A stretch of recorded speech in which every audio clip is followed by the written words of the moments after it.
Welcome to Vermillion Tanagers football on ESPN Radio 101.5 FM, 1570 AM, KVTK. Also on Vermillion streaming on YouTube. This is brought to you by First Dakota National Bank. And you are tuned in to the Midwest Ready Mix pregame show. I'm Michael Schumacher, the voice of the Vermillion Tanagers. Alongside me are Gage Ravalette and Jen Ashley. We are up in Madison. You're going to hear a little wind. We are outside, but we want to thank the staff here at Madison. They brought us a canopy out, helped us set it up. We've got a building next to us, so it should cut down on some of the wind. This is going to be quite the complex, I think, when everything gets going.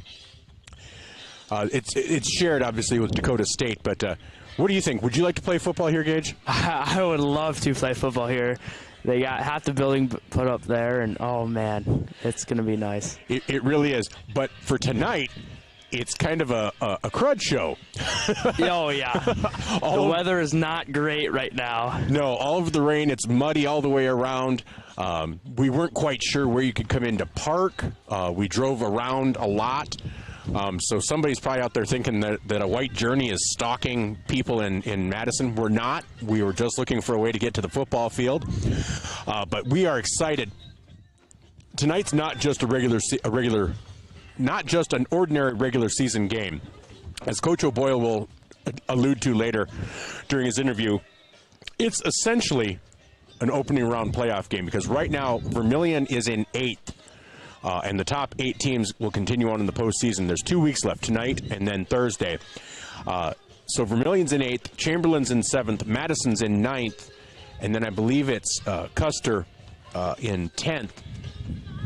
So right now, the winner of tonight kind of controls their destiny. The loser tonight, somebody can do all the math, but it's going to be almost impossible for the loser tonight to make the playoffs just because neither team has a real strong opponent with a winning record as their final opponent, so you're not going to get this big boost of points from winning over a team with a 75% winning percentage or even a 500 winning percentage. Vermillion will play Custer next, and so not Custer, Belfouche, who's 1-6 on the season. So a lot riding on the line tonight, and if you're a player, Gage, what goes through your mind? Because they know it, they follow it. It's hard to, you can't insulate them from it. No, yeah, like you said, it's kind of win or go home right now with only 2 weeks left in the season. All 3 of them teams are right on the line of the playoffs, and when you look at it, it is kind of almost nerve-wracking to think, we're not in the playoffs yet, but if we lose this game, we might only have 1 left instead of hopefully 4 by the end of the year. Exactly. And Vermillion has, you don't want to say bad luck. I mean, because luck is kind of what you make it, but they've been a bouncing ball here and there away from, instead of being 2-5, being maybe 4-3. That Lennox game, that Chamberlain game. Games that were close, but that just did not fall Vermillion's way. And 4-3, you're probably sitting in 5th, in the standings. So they can put a lot of pressure on themselves. Madison has been really close all season. They were somebody I was watching, and in the first half, they would always be right there. Then the second half, teams would pull away from them a little bit. So we're going to see how that goes tonight. But we did want to take a look at the prep media poll from this last week just to kind of set the stage, and then we'll look at games around the state after this break. But this week, the football poll in 11 AAA, Sioux Falls Lincoln is just running away with it. They have defeated the number 2 team, O'Gorman, by 23 points. They defeated Jefferson by 40-some points, who's number 3. Harrisburg, Brandon Valley. So Lincoln is by far the dominant team in AAA. And, they created AAA to give AA teams a chance. Well, it's amazing kind of to see this separation even in AAA itself. It just seems like no matter how much you separate, there will be separation within that class. I just don't think you can avoid it. Yeah, actually, I kind of find it interesting because last year Jefferson ran away with it, didn't they? They did. So even just within a year, the top dog switch. Yeah, and you know, O'Gorman is kind of a different animal as a private school, but yeah, it's amazing how it flips on its head suddenly like that. And so that's AAA. No other teams are receiving votes. The Rapid City schools are kind of vying for that 8th spot. They're in 8th and 9th. Now in AA, you kind of have your top 3 and then everybody else. It's Pierre right now on top with all 20 first place votes. Yankton in 2nd at 6-1. Their only loss is to Pierre. T area at 5-2 is in 3rd. Watertown in 4th, and Aberdeen Central in 5th. And again, in AA, nobody else is receiving votes. So it's kind of those top 3 teams in AA have separated themselves. Yeah, and actually from an outsider standpoint of view, I'm kind of surprised Pierre has all them votes. I mean, they did beat Yankton, but from the part of the games I did watch, it looked like a tight game. 2 even teams, and it was a 1-possession game, right, until that 4th quarter. Yep, and actually heading into the 4th quarter, Yankton held, I think they were tied. No, Yankton held a 1-point lead. And so, yeah, I agree with you. I'm surprised nobody has pulled the trigger and voted for Yankton because they've looked really solid in every game since then, defeating T, defeating Sioux Falls, Roosevelt. And I think this week if Yankton looks good up in Aberdeen, you could see maybe somebody switching their vote over. So we'll keep an eye on that. In 11A, where it's the Wild West, there again you have some separation. The top, it's really the top 5 or 6 have separated themselves. It's Del Rapids with all first place votes, then West Central, then Canton, Sioux Falls Christian, then Lennox, followed by Dakota Valley, and then somebody gave Madison a vote in the poll. At 1 and 6, I don't care how big of a homer you are. I don't care that they beat Lennox and you say, and Lennox beat Dakota Valley, therefore they could beat Dakota. You can't give a 1 and 6 team a vote in the poll. I'm sorry. Hey, anything can happen in the postseason, Michael. Anything can happen. That's true. That's true. But Del Rapids looks like the clear head of 11A. But I will say Canton last week looked really good against Vermillion. So we'll see if Canton or West Central can make a dent in that 11A matchup. And then in 11B, you have Winter at 7-0, Sioux Valley at 7-0, Hot Springs at 6-1. Hot Springs and Tri-Valley are my 2 dark horses in 11B. You have Elk Point Jefferson. They're playing Tri-Valley tonight, I believe. And then it's dual. Also receiving votes, Woonsocket, Wessington Springs, Sanborn Central, Bridgewater, Emory, Ethan, and Tri-Valley. Hot Springs, and I could be way off, I think they've just shown themselves really well throughout the season. Tri-Valley as well. Tri-Valley's 4-3, but their 3 losses, they lost to Winter in triple overtime in the first game of the season. They lost to West Central, I think 20-8, and then they can't remember the other team that they lost to. I apologize. Oh, Elk Point Jefferson, they lost to by 10, but it was tied at half. So, or they were leading at half. So Tri-Valley's a team that I think on the right night could, as you've said, as the playoffs come, they could easily be in the semifinals, I think. Yeah. To me, I think it's winners championship to lose. They have the experience. All them kids have been in the Dome how many times? All 4 years. Yep. And they have a bad taste from last year. Yes, they do.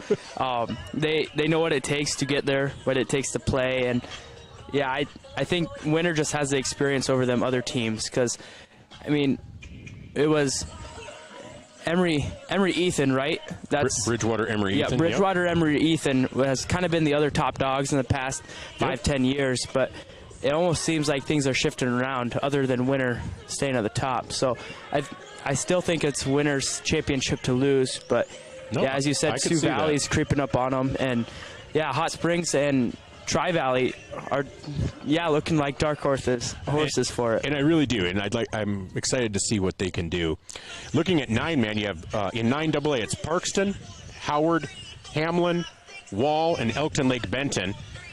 Receiving votes, you have Hanson, Bonholm. Bonholm received 4 votes, or maybe a couple of votes in 4th or 5th, but we claimed Bonholm was the best winless team we had seen, and they've done nothing but win, I think, 3 out of 4 since then.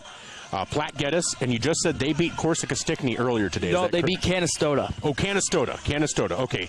Canastota, the second-ranked team in 9A, fell earlier today to Platte Geddes, who was receiving votes in 9AA, along with Stanley County. Okay, so then in 9A you have Warner at top, and then Canastota, who was in second, fell earlier today to Platte Geddes. Phillip, the Scotties, right? Yep, okay, the Scotties. They're in third. They'll probably move up to second if they take care of business tonight. I would hope so. They should. And then Alcester Hudson's in fourth. We'll see if Canastota falls far enough for Alcester Hudson. I had a chance last week to talk to Coach Brian Hake of the Cubs of Alcester Hudson. They're excited for their season. And then Harding County Bison stay in fifth, and then receiving votes, Dubrick area. Now, you're familiar, obviously, with Phillip being from there, and Harding County Bison being a West River team. What's your take on 9A? 9A, Warner's the top team, of course. Canastota, Phillip, I almost view them as the same. Both, they look like really good teams. Phillip has the win over Wall, who's fourth in 9AA. Canastota also has played tougher teams than Phillip has, so of course they're at the top. They take a tough loss to Platte Geddes today. I watched the end of that game. But Alcester Hudson, I haven't seen them play much, so they're kind of almost unknown to me. I don't view them to be as good, but that's just because I haven't seen them play. I really think it's just the top three right now. The top three teams in the media polls, I think, are going to be the three teams that have a chance to win it. I think you're exactly right. With the PowerPoints are different than this, though. Yeah, yep. And we'll take a look at halftime or at least post game, as far as how the seedings are, at least heading into tonight. And then finally in 9B, you have Fulton area, DeSmet, Avon, Corsica, Stickney, and Harriet Selby area. Also receiving votes, Hitchcock, Tulare, Del Rapids, St. Mary. Any take on 9B? You don't get to see these teams much, and not any team that you just say, okay, that's a powerhouse. Harriet Selby area did a nice job last year reaching the dome. The Spit's been pretty good in the last couple of years too. Yeah, yep. And sometimes Avon has a down year, but they're usually pretty solid. Yep, so they're usually up there.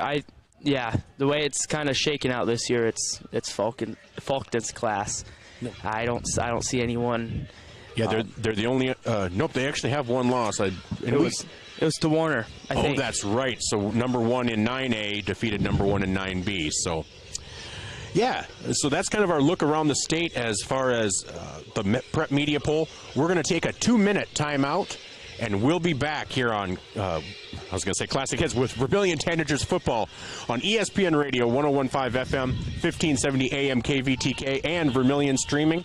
Along with Jen and Gage, I'm Michael Schumacher, and we'll be right back.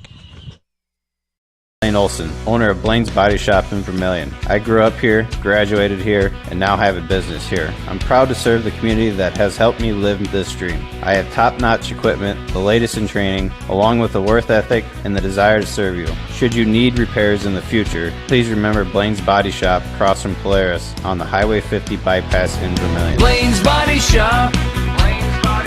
Automotive collision repair. Now online at blainesbodyshop.com.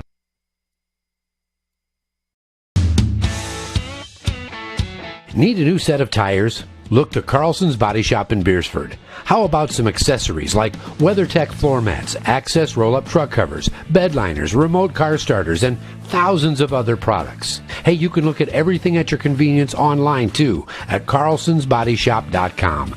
No wonder the song says, Bring it down to Carlson's Body Shop, your complete car care center. Clay County Abstract and Title Company has a complex job that boils down to something very simple: helping you purchase your dream with confidence. When investing in a new home, a new site for your business, or piece of property, you want peace of mind that the property is truly yours. Clay County Abstract and Title Company has been doing just that since 1946. Clay County Abstract and Title Company, proud supporters of Vermillion activities and proud to be a part of your dreams come true. Whether you're in the market to purchase a new home for your family, you want to sell your existing home, or you're a student looking to rent an apartment, Dakota Realty and Property Management can fit your needs. Being locally owned and with over 150 years of combined experience, they are the experts at helping you find your new home. Go to Dakota Realty and Property Management because they like what they do. Dakota Realty is a proud supporter of Vermillion Athletics. Dakota Realty and Property Management. located at 125 East Cherry Street, Vermillion. All right, welcome back to Vermillion Tanagers football on ESPN Radio 101.5 FM, 1570 AM KVTK. Pregame brought to you by Midwest Ready Mix. The broadcast brought to you by First Dakota National Bank. Well, earlier this week, Brooke Jensen of the Vermillion Tanagers, playing volleyball, but a basketball superstar. And I don't think superstar is too big of a term. She is one of the bright stars of the state. Announced her commitment to Augustana, and so I wanted to talk to the junior, and had a chance to speak with her on Thursday. So here's that conversation with Brooke Jensen, brought to you by Hanson Hogemeyer Seed. Welcome back, and we are back with a Tanager Talk, brought to you by Hanson Hogemeyer Seed. And on the line, we have Brooke Jensen, who earlier this week announced her commitment in basketball to continue her career once she's done with the Tanagers, which we get to enjoy you for 2 more seasons. But, Brooke, why don't you let the people know where you decided to commit to continue your basketball career? Augustana University. All right. Now, Augustana, they have quite the reputation for basketball, men's and women's. What was it about Augustana that led you not only to decide to go there, but to decide and announce already? Because you'll find some athletes will kind of run out the string and take all their visits and see what's out there. What made you pull the trigger now? Well, it was a mix of a lot of things. I'd been on a couple visits, and this is by far my favorite campus. I just loved how it was so small, and you could walk to everything, and I loved all the sports and the culture of the place, and I just loved the coaches and the team. So when I just thought everything was perfect, or everything that I wanted, and it was a good academic school, and I got a full ride offer there, I just knew that was the place that was best for me. All right, and so you said academics played a part in it. What are you looking to study, and what is it that Augustana has that offers that opportunity for you? Well, I want to study education, so I want to be a teacher, either elementary education or a high school English teacher. And what I really liked about that is you only have to do 1 semester of student teaching, where at a lot of colleges it's 2 semesters, which, especially with basketball, can be really hard to be able to accomplish that in 4 years. So I just thought that was the best option for me. All right, so looking to become a teacher now. So you have your college plans finalized, but fall sports are starting to wrap up, and you are in volleyball. How's your season going? You guys are getting ready to start wrapping things up. Do you feel like you guys are kind of hitting a peak at the right time, or you guys are prepared for maybe a run here in the postseason? Yeah, we've had the last 2 weeks completely off. We hadn't had any games, so we've been in the gym a lot, and I think we've gotten a lot better. We have a home game tonight against Canton, and they're going to be a tough team, but I think that we can pull out the win, and hopefully we start to turn our season around pretty soon here. All right. Well, that is excellent. Well, we can start looking forward to basketball. You guys, last year, you had a great season, worked your way into the rankings, fell a little bit short of what you wanted to accomplish. I know that. I don't think I'm speaking out of turn. I think you guys had your eyes on maybe a state tournament run. What have you guys been working on maybe in the off season? Do you guys work together as a team or do some individual camp work? What have you been doing as far as basketball goes since then? Well, we know that we're going to be really post short this year because Leo was our only post and she graduated. So me and Brooklyn Voss have been working to become stronger and be able to guard a post player and also post up. And obviously we've lost Casey, so everyone has accepted a different role on this team than they were last year, but we're all just really excited and all have the same goal in mind. So I think we're going to have a good season. Well, I'm thinking you will too. So, when I saw your announcement, I thought, well, I really wanted to have a chance to talk with you. Kind of even discussing that a little bit more. I think a lot of people don't even understand what is the recruiting process like. how did schools reach out to you? What were maybe some other schools that had reached out and expressed interest in having you come to their campuses? Well, so when I was younger, when I first started getting recruited, D1 schools could only contact me through my coaches, and then I had to call them. So that was pretty difficult to get a hold of. And then when I started getting older, when I hit the middle of the summer, I could text coaches and they could call me. And so that was a little bit easier, but it was pretty overwhelming having to text people back all the time, and I'm not a very good texter, so that was kind of overwhelming. But my mom really helped get me through it because she's been through the process, and she also helps with the process at USC. And so a lot of local D2 schools had reached out to me in different levels of D1 schools as well. But I thought that Augie was the best decision. All right. And are you excited that your career will continue fairly locally? I mean, so your family and friends will be able to come and watch you play. Is that something that maybe even played a little bit of a role in it? Yes, definitely. All the little girls at Vermillion that look up to me, I just wanted to be somewhere where they could still watch me play if they wanted to come. And obviously my family, and I have my grandma who lives in Sioux Falls and some aunts and uncles. So I was really happy to be able to stay close to home. Well, I think that's awesome. Well, Brooke, I want to thank you for taking the time to talk with me today. And excited to see not only what this basketball season has in store, but what the rest of your career has in store. And congratulations on, honestly, even on getting this taken care of, because, you know, it can become, like you said, a distraction. It can become overwhelming, and then it starts affecting other parts. So is there just a sense of relief to have it done? Yes, totally. I'm so happy to have all that stuff done. Well, good. Well, looking forward to tonight's volleyball match, and then basketball season coming up, and then the rest of your career. So excited for you, but thank you so much for taking the time to talk with me today. Really appreciate it. Yeah, thank you. All right. You have a great day. You too. Thanks. That was Vermillion Tanager Brooke Jensen, who announced her commitment to be an Augustana Viking for her college career in basketball. But we still have 2 seasons left of Brooke, so we are excited to be bringing you that this season. But we wanted to just sit down and chat with her just so she could kind of express that in case you're not on Twitter or social media, that Brooke Jensen has announced her commitment to Augustana University. We're so excited for her and excited that we'll be able to continue watching her into her college career. Well, I'm Michael Schumacher. We'll be right back after these messages on ESPN Radio 101.5 FM, 1570 AM KVTK, and Vermillion streaming on YouTube.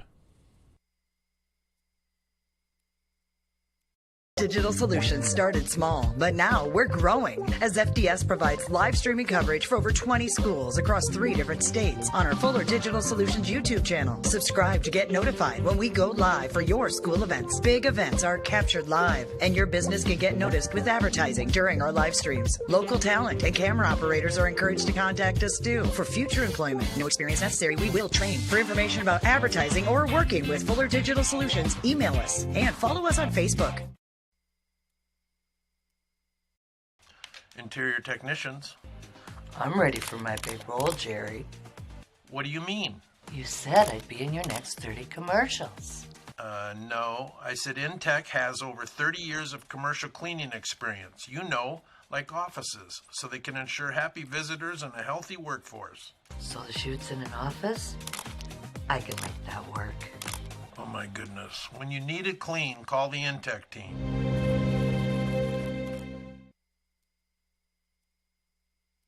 Knutson Family Dentistry in Vermillion, they strive to provide the highest quality patient-centered dental care in a friendly, relaxing atmosphere. Knutson Family Dentistry works hard to provide the best cosmetic, general, and emergency dental treatment in the area. With over 50 years of combined dental experience, the latest dental technology, and a professional and compassionate staff, they're your top choice for dental care. Call for an appointment at 605-857-8008. Knutson Family Dentistry of Vermillion.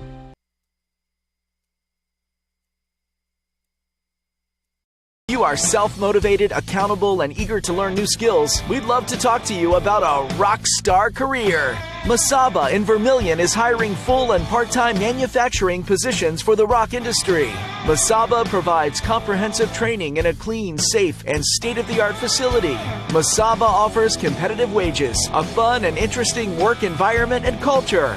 Join our team of rock stars. Visit masabainc.com to learn more.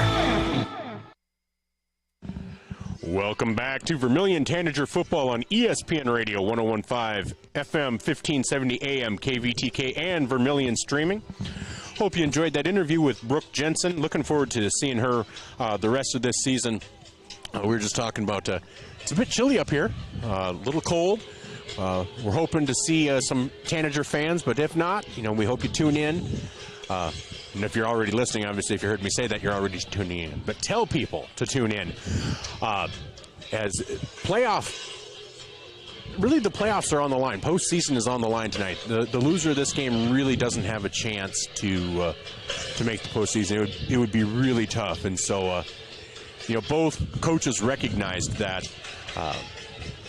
So we did have an interview with both coaches. Talked with Coach Joe Bundy earlier this week on At the Mic. And if you haven't tuned in, At the Mic runs from 7 to 9 every Monday through Friday on ESPN Radio 101.5 FM, 1570 AM KVTK. But here's that conversation with Joe Bundy, head coach of.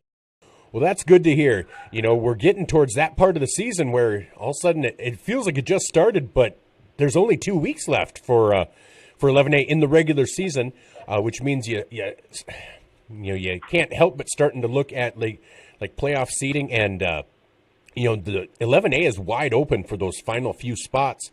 How do you guys feel about your positioning? You're coming off your first win of the season last week, finally getting over the hump, because I've been saying all along that we need to keep an eye on you guys, because so many times I'd be watching scores and you guys were right in the middle of it. And it feels like finally you were able to get over that hump. Is that something that you feel like you're in a good position now that you've kind of broken through that barrier? Yeah, we're hoping so.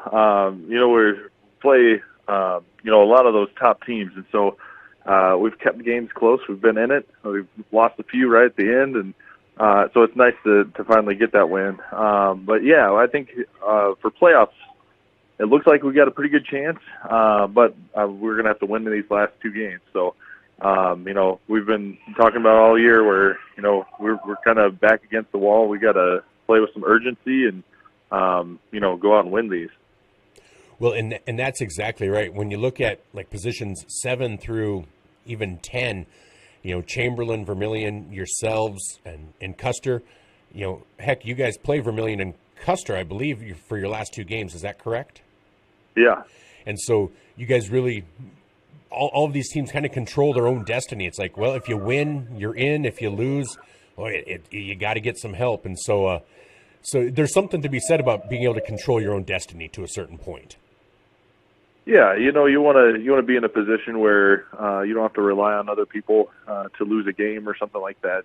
So you can just go out and prepare and be ready to go. And if you win, you're in. And if you don't, well, it's kind of on you. So, we're excited to have, a little pressure on us, a little urgency. And so the kids have responded well. So we're excited to see them play on Friday. Well, and, you mentioned that you guys kind of play more almost a front-loaded schedule. You got a lot of your tough teams out of the way, and you were in a lot of those games. That game against Millbank, 37-34. Sioux Falls Christian, 21-15. Well, they're one of the top teams. 12-7 to Dakota Valley. I mean, even Canton, 30-14, and finally getting over the top and defeating Lennox. How do you feel that even, obviously your ultimate goal is always to win. I mean, that's you love to get the victory, but what have you guys been able to take away from some of those close losses against really good teams that you think maybe prepare you for these final 2 weeks? Yeah, the kids are just gritty players. They, we really were able to, stay pretty high throughout the year, even with, the lows of losing. They come together and they're good teammates to each other, and they work hard at practice every week. When if you're 0-5 and 0-6, and people start to get down a little bit, but the guys really picked each other up, and we've had great practices all year, and we're just fighters. And hopefully that's going to pay off here at the end, where we feel like we can do a lot of good things and make things happen and play in tough games. Now, for your team, who are some of your leaders? Who are some names that we're probably going to be hearing from on Friday, both offensively and defensively? Yeah, so on offense, we probably got Shane Veenhoff is one of our better receivers. Eli Barger does a little bit of everything for us. Andrew Comans is another receiver that's played well for us. And our offensive line has gotten better and better, and so that's good to see those guys finally start to click a little bit. Defensively, you have Eli Barger again. He's kind of been the leader out there. You got Cole Klingbeil, who's really come on the D-line. He's been playing really well. And then we got kind of two sophomore linebackers in the middle there that have been playing pretty decent here for us, Greg McGilvery and Caleb Pedersen. So those guys really fly around, and hopefully they can continue to improve and continue to play at a high level. And what kind of philosophy do you have heading into a game? You're now 7 games into the season, and you've seen the film on Vermillion. What is it you hope to do, maybe offensively, kind of a mix of pass and run, and then defensively, what do you focus on when you see a team like Vermillion, especially maybe someone that had a team that, while they're 7 games in, it's still a freshman quarterback, a sophomore running back, still a lot of youth on that side of the ball for Vermillion. Yeah. So offensively, we try to keep it pretty balanced for ourselves. And really it's, well, what are we doing well? How are they playing us defensively, and what can we take advantage of? And so, we kind of look at all those things, and if something's clicking, we're going to stick with it, and we have adjustments that we can make out of it, and just kind of, do what we do.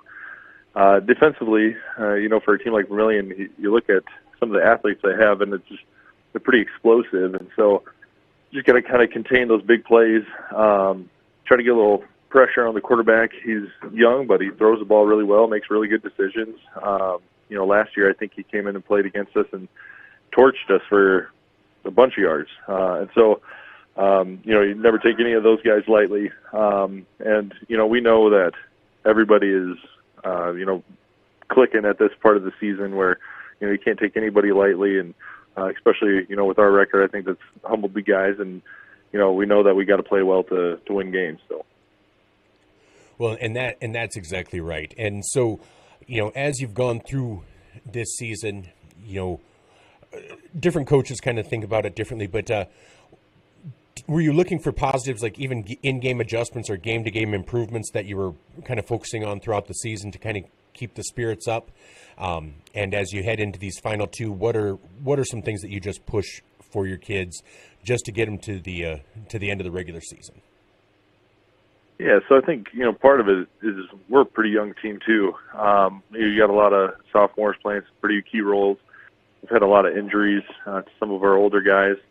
And so it's just been kind of sticking to the game plan and just getting better at what we do, and, having patience and letting those guys develop a little bit. And, you see that on our defense where, the first couple of games were kind of rough. We're learning how to play with each other, but they've really played well these last couple of weeks, holding some pretty explosive offenses to, less points than they normally score.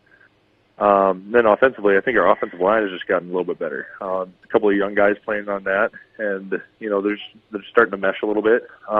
We had our starting quarterback get hurt, so we got a sophomore quarterback came in last week and played, and did pretty well. And so, again, it's just kind of learning what we do good, what is our quarterback, what does he see well, and what's he throwing well, and those kind of things. All right. Well, Coach, I'm looking forward to Friday. Hoping the weather holds out because I'm outside, but if it doesn't, that's just football weather. Almost any weather is football weather, though, isn't it? I mean, if it's snowing out, that feels like football weather. If it's warm out, that's football weather. It's always a good time for football when you get into October. That's right, yeah. The big thing to remember, both teams are playing in it, and so you can't use that as an excuse, and we'll figure out a way to get it done. Exactly. Well, Coach, thank you so much for accommodating me as far as a schedule for getting this interview in. I really appreciate it, and I hope you have a great day, and we will see you in action on Friday. I appreciate it. Thank you. Thank you. That was Coach Joe Bundy of the Madison Bulldogs, and the Vermillion Tanagers will be traveling north to take on the Bulldogs in really a battle for playoff, not positioning, battle for a playoff spot this Friday on ESPN Radio 101.5 FM 1570 AM KVTK. Kickoff is at 7. Pregame begins at 6. And we'll be back after these messages on ESPN Radio 101.5 FM 1570 AM KVTK. You're listening to At the Mic with Michael Schumacher, broadcasting out of Vermillion and Yankton. We'll be back after these messages on ESPN Radio 101.5 FM 1570 AM KVTK, KVTK.com, and Vermillion streaming on YouTube. This Coach's Conversation was brought to you by Hanson Hogemeyer Seed. Your crew is craving Pizza Ranch? It's easy to order online at pizzaranch.com. Online ordering makes it fast and easy to order craveable crispy ranch chicken or build your favorite pizza exactly how you like it. And now, for even more convenience, place your favorite order with just one tap. So when you're craving pizza or the country's best chicken, go to pizzaranch.com and start your order. For craveable food and convenient online ordering, there's so much to love at Pizza Ranch. The Perks card from Pump and Pack? Well, guess what? There's an addition, not just a card, it's an app. The Pump and Perks app and the Pump and Perks card from Pump and Pack, Vermillion. Just go to their Facebook page, Pump and Pack, and scan the QR code and you're in. Or go to the store, Pump and Pack, and get the card. Then download the app. Each one does the same thing. Like give you 5 cents off per gallon every day, except for Sunday, it's doubled with the Perks card from Pump and Pack, Vermillion. Welcome to Runnings in Vermillion. Shop their great lineup of clothes for women, names like Ariat and Carhartt for men, boots and shoes and kids' clothing. Runnings has a large supply of animal food and accessories. Love the outdoors? See the selection of ammo, firearms, and fishing equipment. For everything you need, walk through the doors at Runnings, your home, farm, and outdoor store, Vermillion. Sherco in Vermillion is a full-service service center. Sherco LLC is an industry-leading supplier of tarp systems to the transportation industry and is located in Vermillion, South Dakota. Sherco Vermillion supports their customers in the agricultural, construction, waste, and flatbed markets. Become a part of the Sherco team. Go to sure-co.com, about us/careers. Demand the best. Demand Sherco.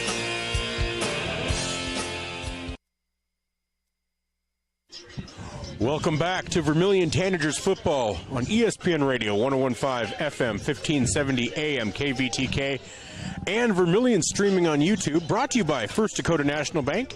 You're tuned in to the Midwest Ready Mix pregame show. A little chilly up here, but we're going to persevere. Like Herodotus said, neither rain nor snow nor sleet nor gloom of night shall keep us from our appointed rounds. He was a play-by-play guy way back when, I think first Olympics or something like that. So it is chilly, but we're going to make it through. Now, we had a chance to talk with Coach Tom O'Boyle on Thursday, but I wanted to ask Gage. Gage, you were talking, what's it like as a player to be out there in this kind of weather? What's going through your head right now? Oh, man. The coldness is going through your head right now. It is freezing out there. Right now, that's all you can think about is just how cold it is. Once the game starts, you warm up, it's not too bad. But if you're just standing there on the sidelines or even just pregame before everything's going, it's like, man, them guys on the sidelines with hot chocolate, that looks really good. No. Oh, hot chocolate does sound really good. So, well, we had a chance to talk with Coach O'Boyle yesterday morning on At the Mic. And so here's what the coach had to say. We talked a little baseball, but this is Coach O'Boyle. How are you doing today?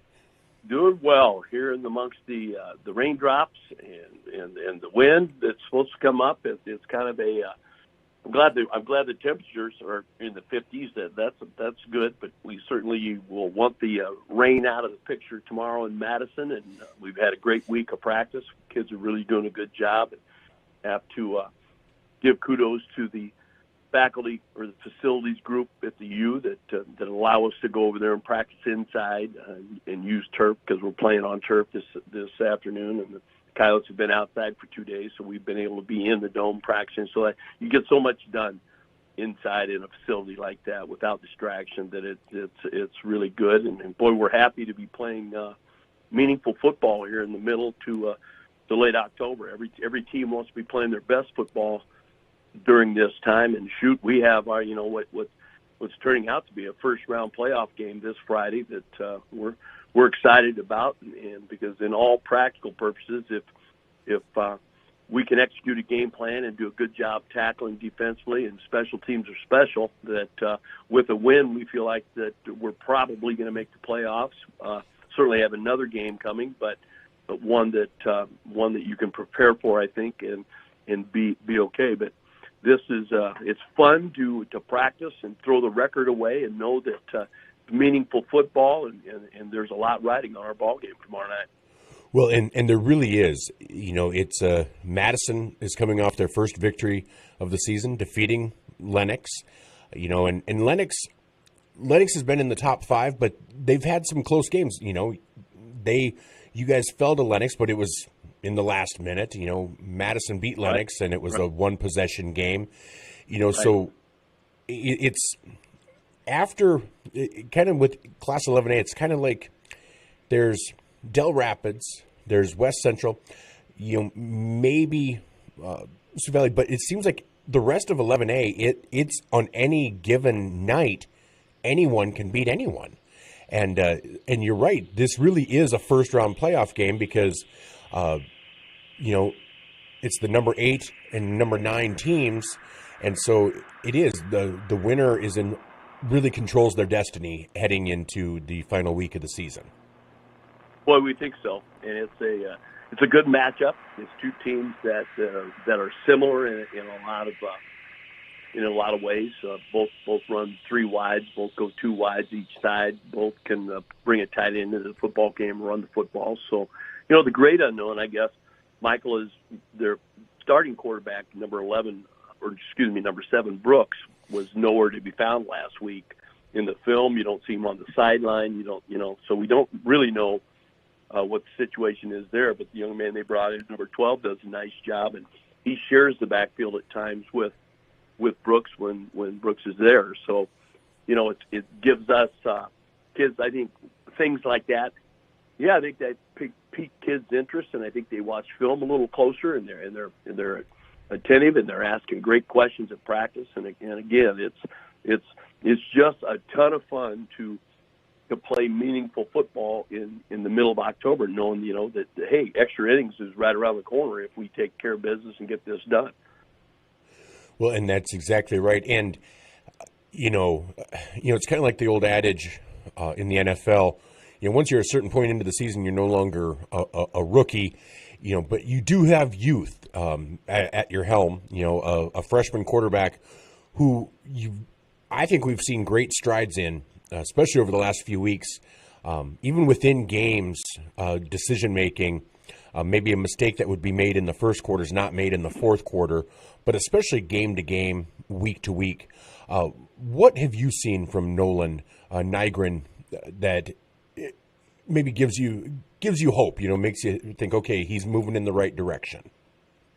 Well, we've been so fortunate that when we began the year, we thought we had 3 good quarterbacks that we could play and win with, and that certainly has become that's a reality. And when we lose Sean and then lose Hayden, and all of a sudden we're looking around, and you turn it when you're at Millbank, a game that's a big game for you. You turn and look at this young freshman kid that practices hard and does a great job, and was really doing a good job at the JV level. You say, "You ready to go?" And he says, "Yes, sir." And he's doing exactly what you've just mentioned. He prepares well. He has questions. He wants to know the whys. He wants to know what's next. He's a kid that you can tell something one time, and he truly takes it to heart and does a good job. So we are extremely fortunate to have him in our uniform and on our sidelines. And, boy, he's a kid that's going to win a lot of games for Vermillion, I think. Well, and I think so, too, and I've really seen the development of his arm and that decision making when he does decide to tuck it and run, and the development of another player who was replacing big shoes. A running back like Jeremy Crow is really hard to replace. You come into a season, you're thinking, wow, do we have what we need? And Ryan Chapman has really stepped up, and I think just been a really steadying and consistent force back there.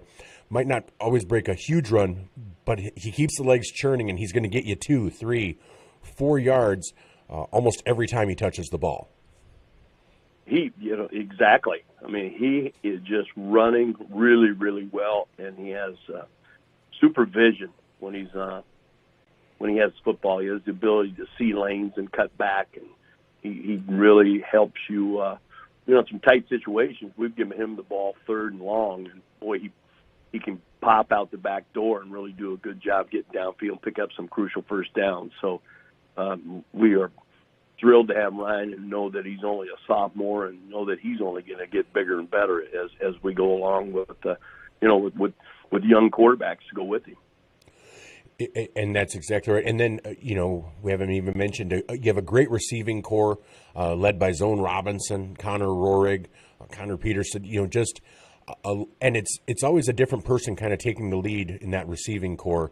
What do you attribute that? Because that can be a position where it's hard to always get targets. If they suffocate on one player, you have to go to another. And so it's hard to kind of it's hard to keep everybody happy when you have so much talent at a position. But it seems like your team's always out there fighting for each other. Is that just kind of a team-first attitude that the Tanagers have? I think it's a team-first attitude, and I think it's also a feather in the cap to the kids that are quarterbacking. The ability to read a defense, to not predetermine where I'm going to go with the ball as you line up. As you mentioned, we feel like we have, Zone Robinson's a guy that everybody needs to know where he is and whatnot. And I think, Zone being the player he is, he's a team guy, but he also wants his touches. And, they don't always go to him, but I think he also understands that coverage and situation also dictate where the ball goes. And I just think that Nolan is doing such a great job of being able to read, what the defense wants to give up. And he gets the ball out in a hurry and gets it to him. And he does do a good job of extending plays and keeping plays alive.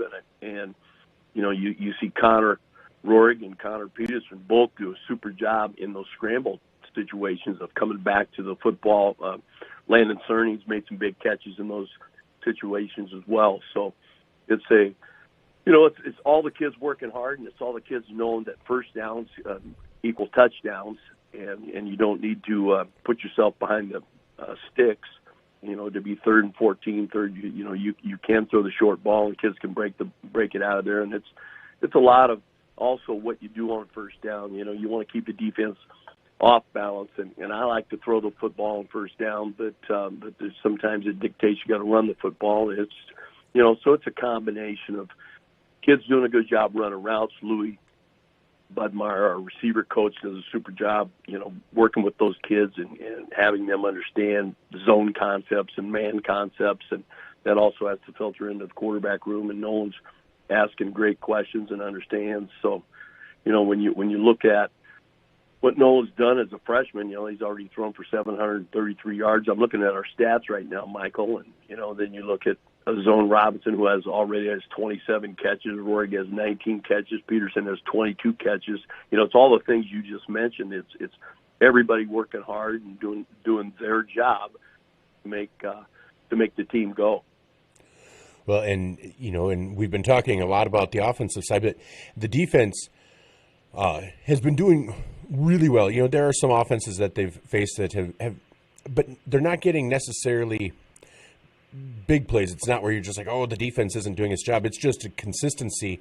But there have been some offenses that this defense of yours has been able to really just shut down and keep the team in the game. And you have some great leaders on that defensive side as well. As you come in to this Madison game where there's that unknown about the quarterback, and you're fighting for playoff position. What do you see from your defense as you come into this Madison game?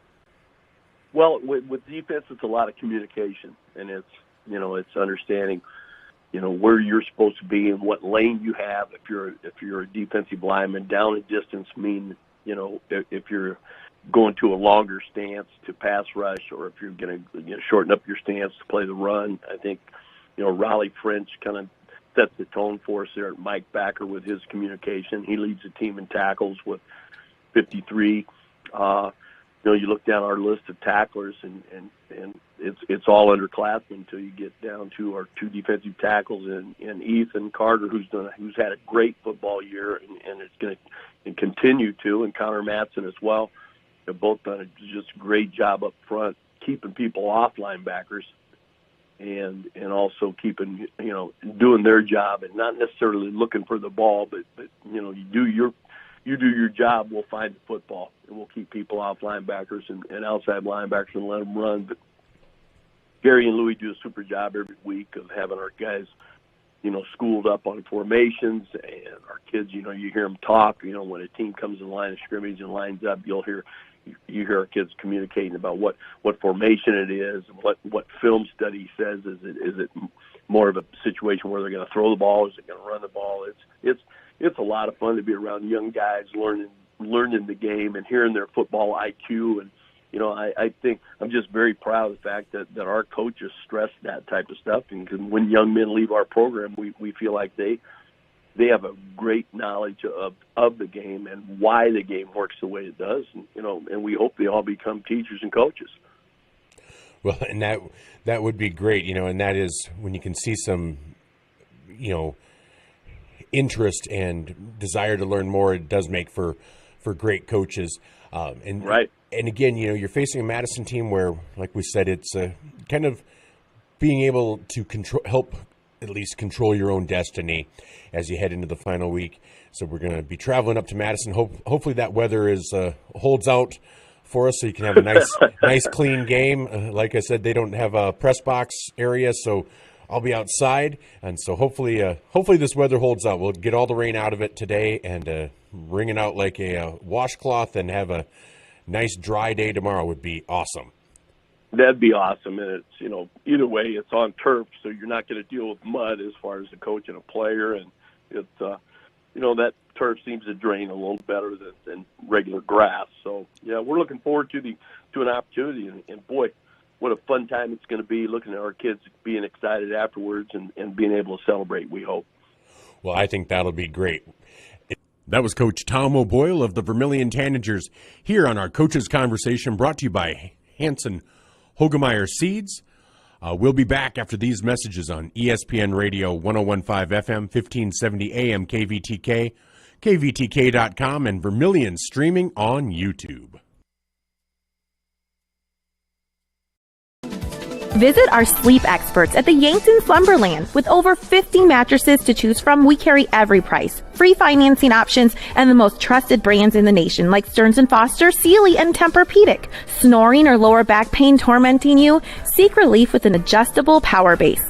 Fall asleep faster and cooler with our sheets and pillow selection. With a 120-night sleep trial, you can't make a mistake. See us today at the Yankton Slumberland, 2401 Broadway. Safe means you're sort of protecting yourself. My mom and dad told me how to be safe. It's like super duper important. Hold a grown-up's hands. Put a helmet on because you might hurt your head super duper bad. Protect their future by protecting yours with your local State Farm agent, Dick Sunday.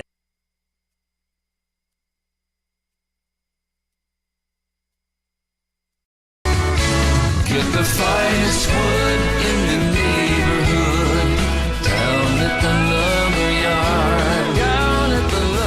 lumberyard. But it's not just wood at the lumberyard. With a wide variety of quality building materials, the folks at the lumberyard can help you with all of your project needs. Whether it be paint, siding, cabinets, windows, or of course lumber, the lumberyard is ready to help. The best wood in the neighborhood at the lumberyard, 1000 West Cherry Street in Vermillion. You ready to start a career with an exciting team? Thermobond is looking to add to our team of experts. We offer competitive wages, a positive work environment, and on-the-job training. Thermobond is headquartered in Elk Point, South Dakota, and for over 30 years we've been providing lightweight and precast solutions for multiple industries nationwide. Check us out and see if you'd like to start a new career with us today.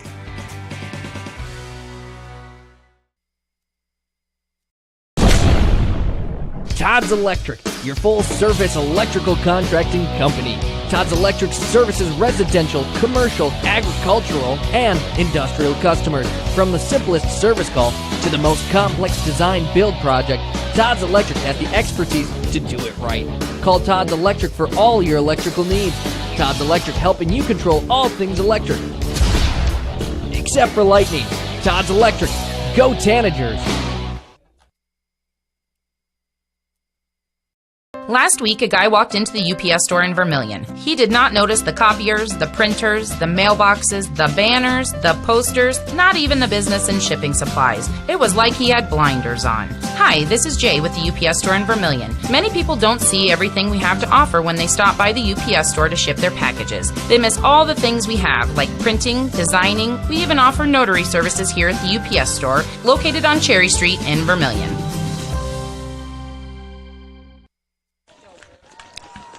Welcome back to Vermillion Tanagers football on ESPN Radio 101.5 FM, 1570 AM, KVTK, and Vermillion streaming. Brought to you by First Dakota National Bank. This is all part of the Midwest Ready Mix pregame show. For the starting offensive lineup for our Madison. And we did want to take a look at the games around the state. 6 foot and a sophomore. Number 12, Cohen Hahn. Bad running back, 5'11" and a junior. Number 21, Jordan Peterson. Looking at 11A, you have Lee Deadwood defeated Lakota Tech 51-6. Number 3 Canton, with 3 minutes left to go in the second quarter, leads Custer 28-13. Sioux Falls Christian leads Belle-Fourche with 6 minutes to go in the second, 28-0.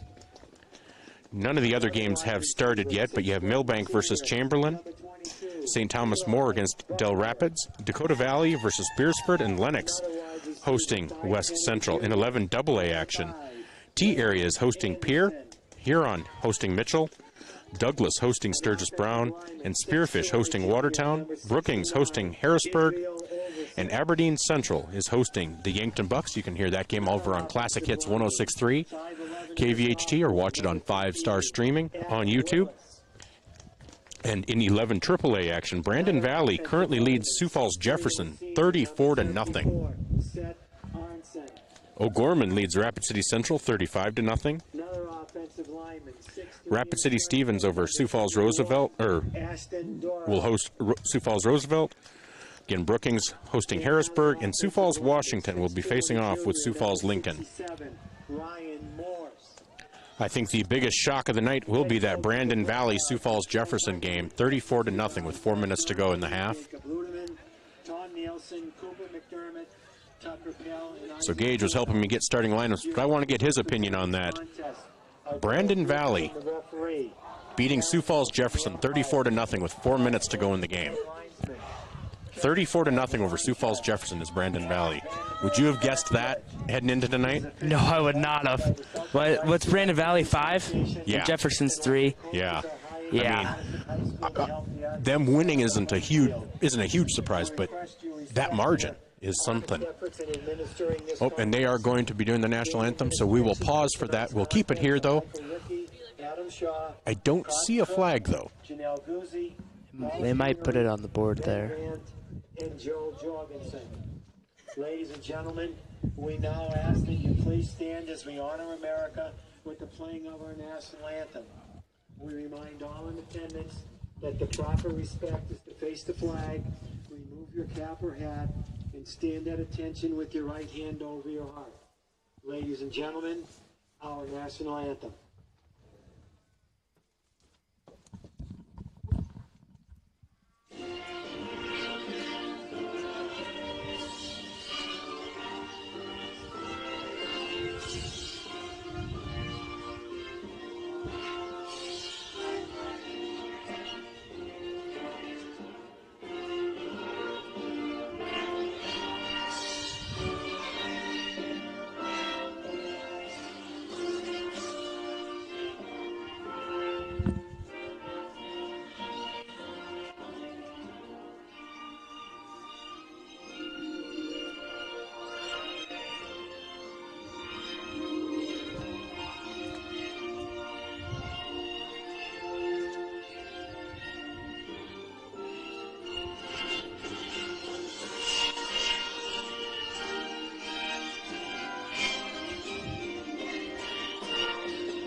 That was our national anthem, and we are back. We're getting ready for kickoff. They'll be doing the coin flip here as we get ready.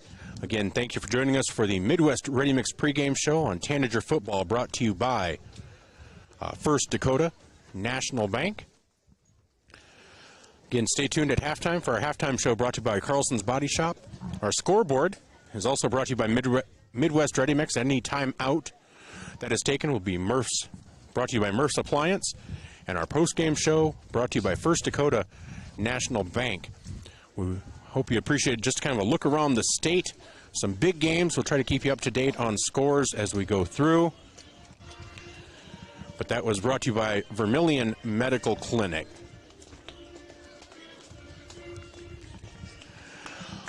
All right, so captains are heading out to midfield.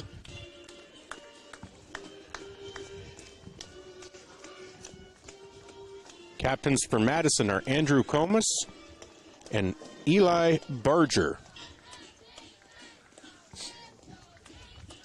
I don't see numbers for Vermillion yet. It looks like Wyatt Morse, Ethan Carter, Devin Steckelberg,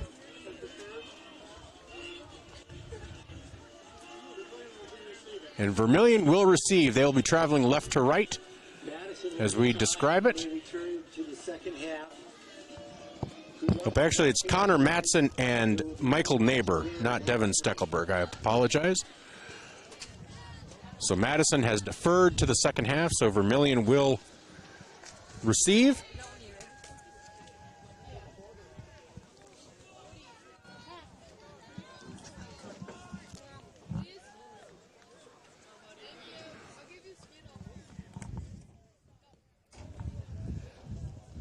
Suppose we could do a weather update just to let you know what kind of conditions we're in. We are outside.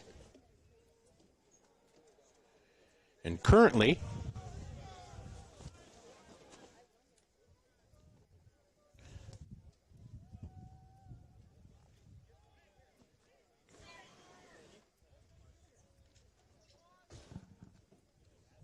in Madison it is 45 degrees, or feels like 45 degrees, so cloudy with wind. Yeah, we get that. We can feel it. You can see the rain rolling, the sprinkles rolling through. Zone Robinson and Elijah Lara are back deep. Kicking for Madison, number 55. And that was a squib kick, fielded by Vermillion out at their own 38-yard line. Thomas Meckles was the kicker for Vermillion. That was returned by Ryan Chapman. So Vermillion will take over at their own 38-yard line. Vermillion's going to take over first and 10 from their own 38-yard line.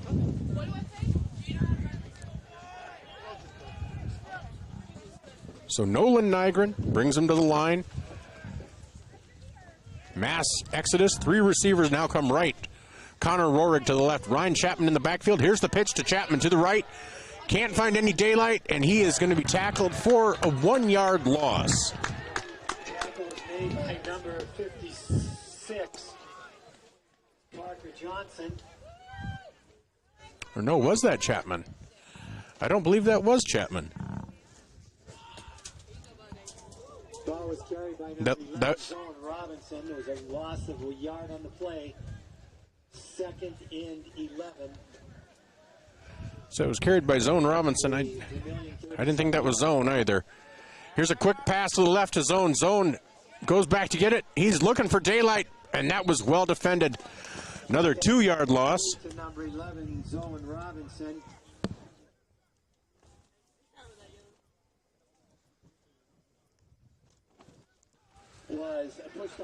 So that'll make it 3rd and 13 for Vermillion. Back at their 35-yard line. 11-12 to go here in the first quarter. Cerny in the shotgun. And he will keep it straight ahead, and he will get to the 40-yard line. A gain of 5. Gain of 5. That'll make it 4th and 8. Actually, a gain of 6. The ball out to the 41-yard line of Vermillion, 4th down. So that'll make it 4th and 7. Nygren back deep. Nobody back deep for the Madison, and it'll be a pooch kick.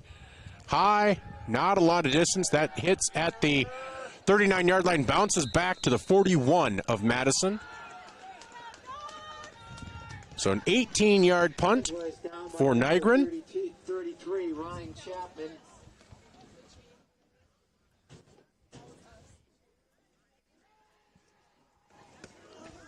Madison's going to take over 1st and 10 from their own 43-yard line.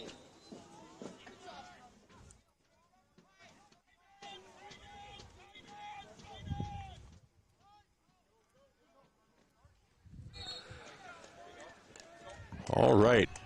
Okay. Somebody said they couldn't hear anything on the stream, but then they said it's just them. I'm cool. Good. Had me panicked. I'm sorry. Okay, so it's going to be 2nd and 8 after a 2-yard gain. Ball's on the 45-yard line of Madison, 2nd and 8. And here's a handoff straight ahead. And that is out to the 45-yard line. Ball was carried by 22, Eli Barger. So Eli Barger, 2 carries Tackle was made by 34, for about 3 yards total. So that'll make it 3rd and 7 for Madison from their own 45-yard line. For the Bulldogs. And there's a flag. Will that be a false start?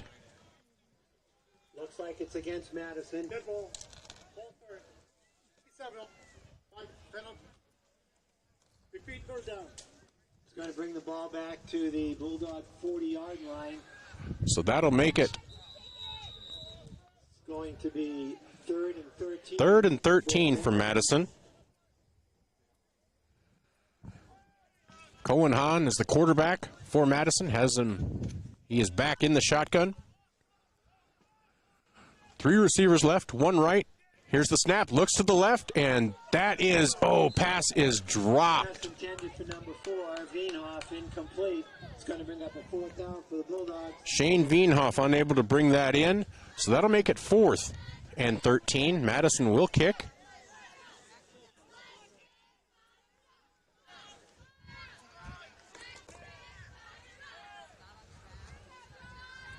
Back to punt. 11, Zoe Robinson back to return the punt. Back to punt for Madison. Number 62, Braxton Bjorklund. Zone Robinson back to receive the kick. And there's going to be a flag for a running into the kicker as that goes out of bounds. And I assume Madison will accept that because it did go out of bounds at the 22.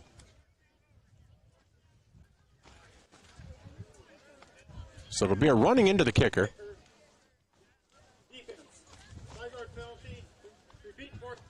It's a 5-yard penalty. They're going to repeat 4th down.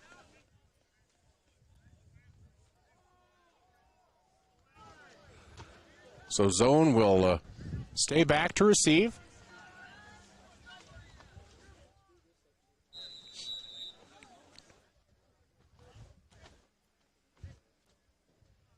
As the ball should be placed on the 45-yard line. They need to walk it off here.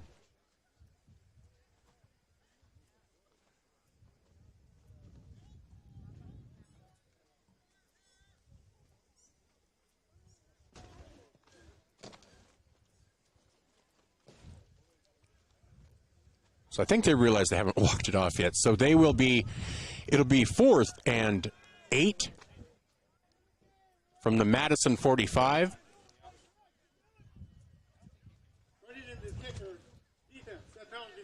Nope.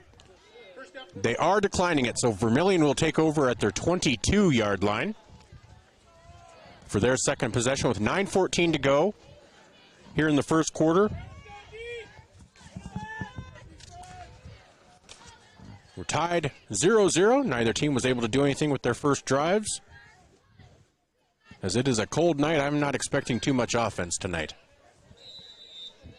Yeah, not at all. I think it's just going to be a big run Yeah, I think a lot of run. This wind is a little tough. Ball is carried by number 33. Ball carried by Ryan Chapman. Looks like a gain of maybe 1. 77, Cole Klingbeil. Tackled by Cole Klingbeil. Picked up about 1 yard in the plays. 2nd and 9 from Vermillion's 22-yard line. So 2nd and 9, 22. Here's the handoff straight ahead. Chapman bounces it out. Is he able to get any distance? No. He did gain maybe another yard. That'll make it 3rd and 8. 21, Jordan Peterson. So with 8:28 to go here in the first quarter, Vermillion with their second possession. Neither team did anything with each of their first possessions. This is Vermillion's second possession.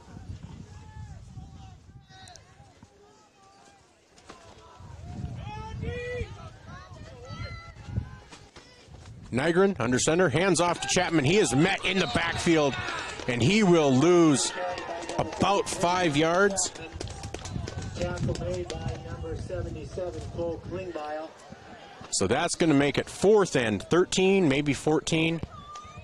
We'll say a long 13, short 14. Was thrown for loss back to Vermillion's 19-yard line, where it's going to be 4th and about 13 for the Tanagers. Yeah, this weather is not conducive to offense. Here's a quick kick, and that is blocked. Blocked, and that is picked up by Madison, and that is picked up by, I think, number 62. The kick is blocked by Parker Johnson, number 56. So blocked by number 56, Parker Johnson, picked up by number 62, Braxton Bjorklund, and Madison will take over on the 3-yard line. Number 52, Cole Kieran. Maybe that's the spark they needed. At the very least, it gives them a short field. You don't have to have a ton of offense now. No, not at all. Vermillion 3-yard line. 1st and goal. Here's Hahn. That is straight in. Touchdown, number 22. That was to Eli Barger with a 3-yard touchdown run. And Madison is up 6-0 as we await the extra point attempt. Extra point attempt by number 55, Thomas Meckles. Thomas Meckles with his extra point attempt. The kick is up, and the kick is good. So Vermillion trails now with 7:25 to go, 7-0. We'll be back in 1 minute on ESPN Radio, 101.5 FM, 1570 AM, KVTK. Or 30 seconds on KVTK and Vermillion streaming on YouTube. In a situation like this, the first thing you do, of course, is make sure everybody's okay. And then you're thinking, you better call your insurance person. No, just call Justin.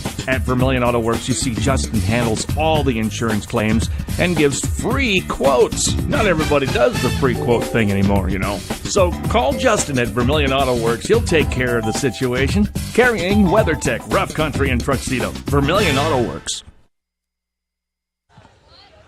Welcome back to Madison as we bring you Vermillion Tanagers football, brought to you by First Dakota National Bank.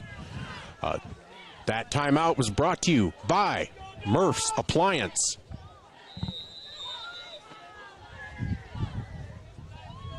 And here's the kick, and that is a kick down to about the 15, fielded there by Lara, and he will bring it back out to about the 23. Was there a fumble? Nope. Okay. So Elijah Lara fields it at about the 15, brings it back out to the 22, where Vermillion will take over. Tackle was made by number 21, Jordan Peterson.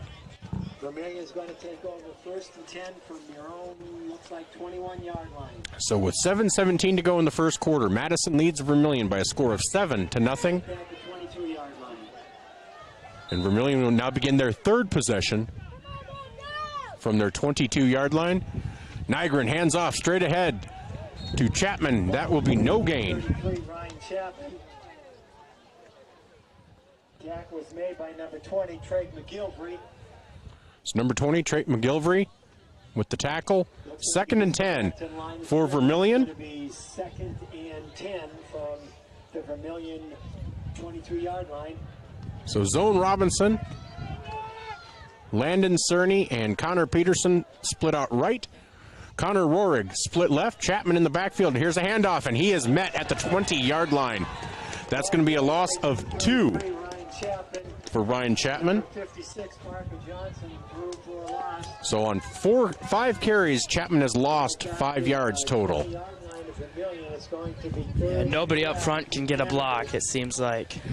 No, this Madison line seems to really have Vermillion's line's number right now. So we have 6:16 to go, clock running. Vermillion trailing Madison 7-0. Nygren back in the shotgun, Chapman to his right, 3 split right, 1 left, and Nygren is swarmed under at the 18-yard line. Another loss of 2. And that's going to make it 4th and 14. And Vermillion will punt for a 3rd time. What led to this score, what led to the only score is Madison was able to block a punt by Nygren. We'll see if Nygren puts himself back a little bit further. It looks like he is. Nobody back deep for Madison. And here's the kick, and it's straight ahead. Lands at the 40, rolls to the 45, to the 47. Madison will take over at Vermillion's 47-yard line.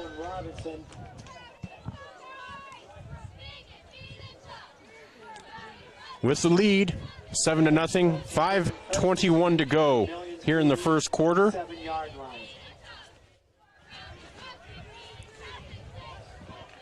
So 5:21 to go. Madison leads Vermillion 7-0.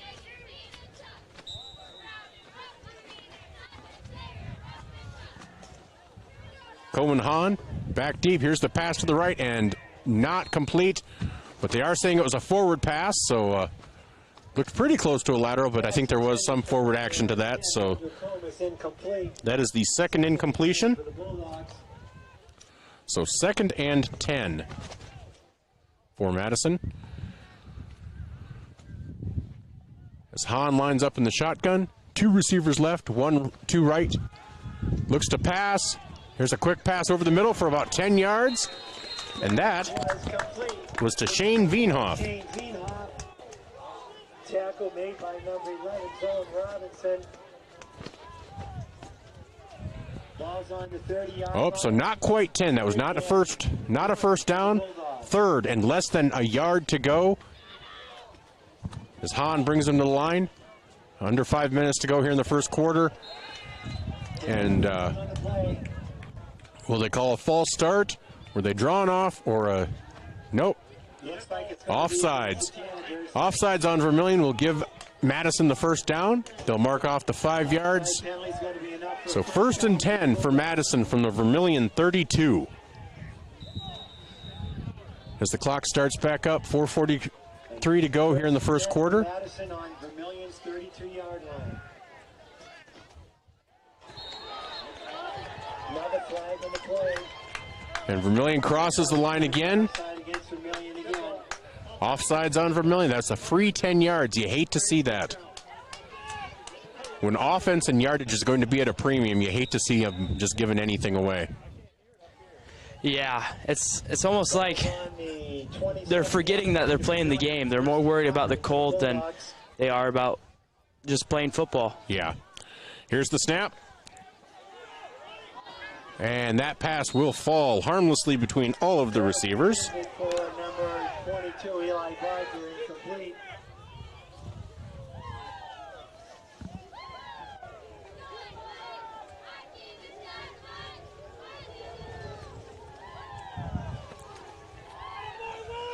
All right. 2nd and 5 for the Madison Bulldogs. 4:18 to go. Here's the snap. Hahn looks to his right, and he is met, and he is going to pull it. And and he fumbled. He fumbled. Did Vermillion recover? I think they did, Michael. Fumble on the play. They haven't marked who got it yet. Oh, no, it looks like it's going to be Madison. Vermillion was hoping for something. Oh, I'm sorry. It's cold as woofda. So 3rd and 8. Oh, and somebody took off. I think it was Madison this time. Yeah, I think so, that wide receiver. Flag on the play. This time it gets Madison.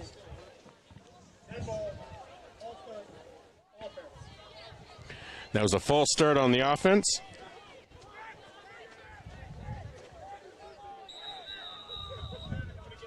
Ball's back to the 36-yard line of Vermillion. So back to the 36. 3rd and maybe 13 yards for Madison. Here's the snap to Hahn in the shotgun. Looks deep. Here's the pass. And was that caught? No, incomplete. Well defended by Zone Robinson. That will make it 4th and 13 from the 36-yard line. I don't know how much you gain by punting here, but it's hard to say that you're going to have a chance at this first down the way the offense has been working. But I think they're going to go for it because you're only going to gain. You're at the 36-yard line. You're not going to gain much. You might as well take the chance. Yeah, you've stopped their offense to this point, so you might as well just go for it, just putting trust in your defense. And there's a false start. That'll Penalty on the play. Looks like a false start against the Bulldogs. One thing we can say, it's been sloppy so far. Yes, it has. And it's not just the rain. No. I think 2 false starts, 2 or 3, 2 offsides. Now they are going to punt. Now that they're back to the 41-yard line, they figure even with a touchback, they gain 21 yards. I think that's the smarter play. Yeah, heck, with how good the wind's blowing, I might just kick a field goal here. Yeah, I mean, they're on the point after was solid and had decent distance. So Braxton Bjorklund back deep to punt. Here's the kick, and that will land, and that will be a touchback. So that'll come back out to the 20. But, still a net gain of 21 yards. That's more offense than Vermillion has seen so far in their 3 drives. So, yeah, hopefully the guys up front can get something stopped, and you just let a ball, maybe a easy slant to zone or an outside run. Yeah, because the running game is not.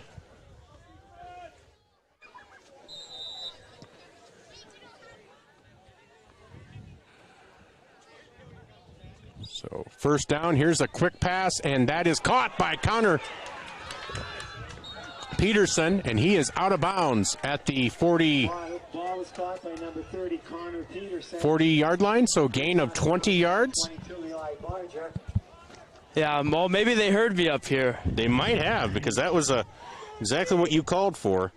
Yeah, just a quick little pass, and hopefully that's going to open up the run game here, either this play or in the next couple. Here's the snap, and snap was dropped, and Nygren will be swarmed under at the 35-yard line, a loss of 3. Nygren was sacked in the backfield.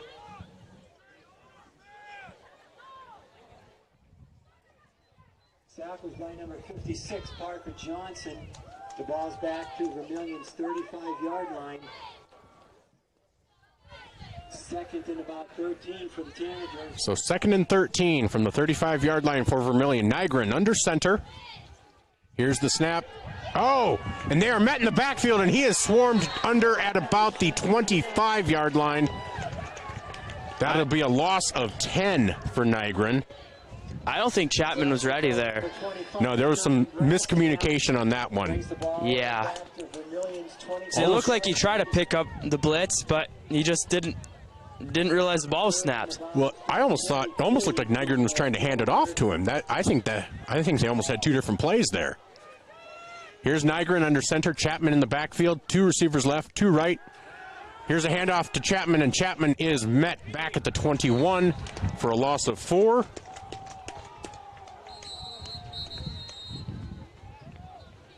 Timeout. Madison with 1:46 to go. Carried by 33, Ryan Chapman.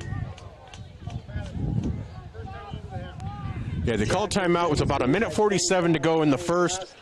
So we'll take a 1-minute timeout here on ESPN Radio 101.5 FM, 1570 AM KVTK. Madison leads Vermillion 7-0 with 1:40 to go in the first quarter. If you're looking for the perfect fit, Vermillion Vision Care Associates fits like the right pair of glasses. Vision Care Associates has its roots in family eye care, and the doctors are well known for being primary eye care providers.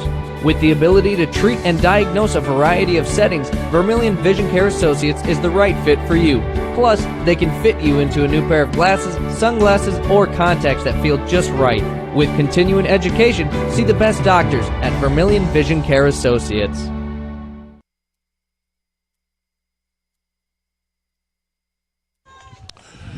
Back here, it is 4th and country 21. mile. Yeah, 4th and 27. Nygren back on his 10-yard line. Wienhoff back to receive for Madison. That ball for Vermillion lands at the 45, goes back to the 39-yard line of Vermillion, where Madison will take over. Oh, Raleigh picked it up. So Madison still in Vermillion territory. And that timeout was brought to you by Murph's Appliance. So Madison takes over. Hahn and Barger in the backfield as they look to set up the play. 10 seconds left on the play clock.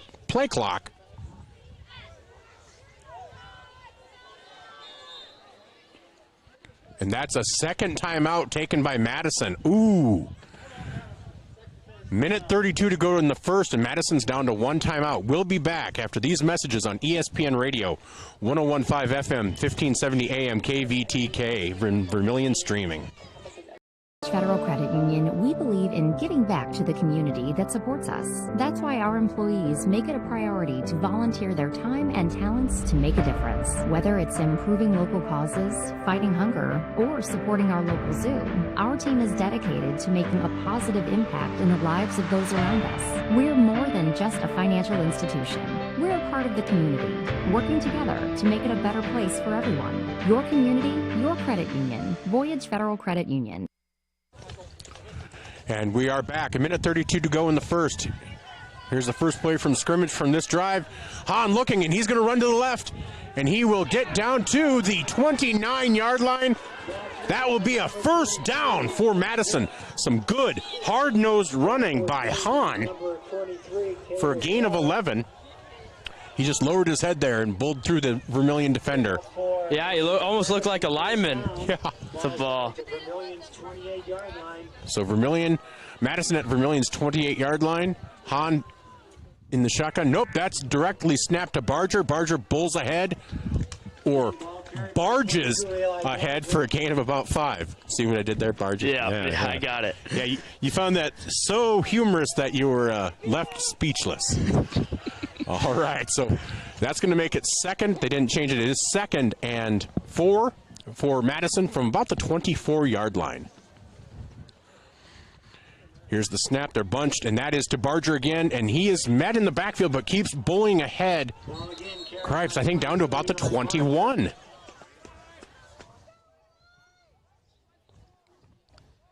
So that's going to make it about third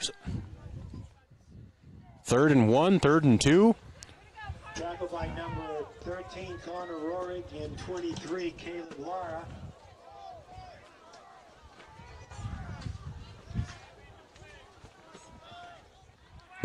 Here's the snap.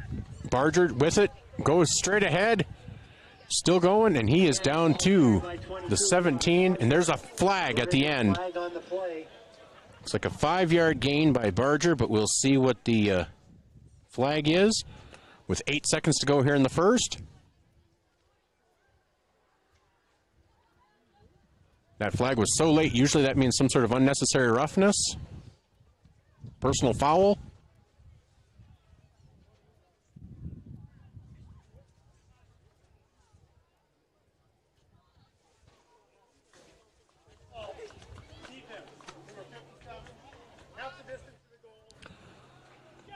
Yep, personal foul takes it down to the 9-yard line. Well, that'll be 1st and goal for Madison was 7-6. And that'll be the end of the first quarter with Madison leading 7-0, driving.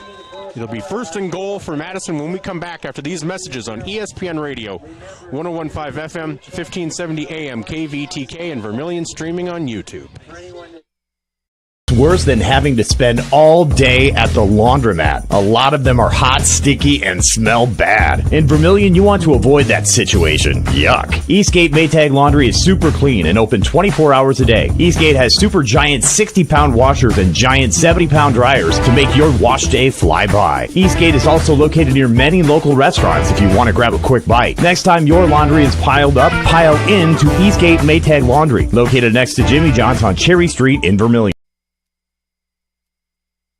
The First Bank in South Dakota was the easy part, earning the confidence of local farmers, helping families account for their dreams, and securing the future for countless businesses took us a little longer.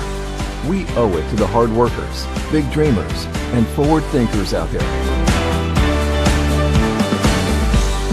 Thank you for making South Dakota a great place to call home.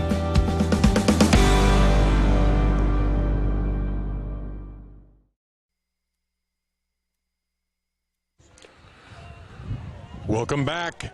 We're beginning the second quarter with Madison leading Vermillion 12-0, and the ball hits the ground, but nope, Madison does recover it. That'll be second and goal, loss of about 1. Ball was recovered by number 20, Trey McGilvery.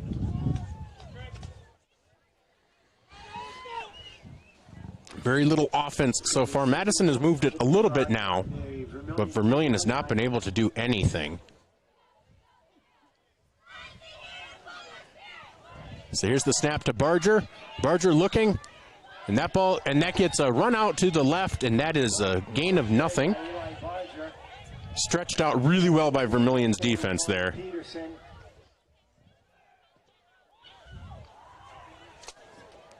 Looks like there was no gain on the play.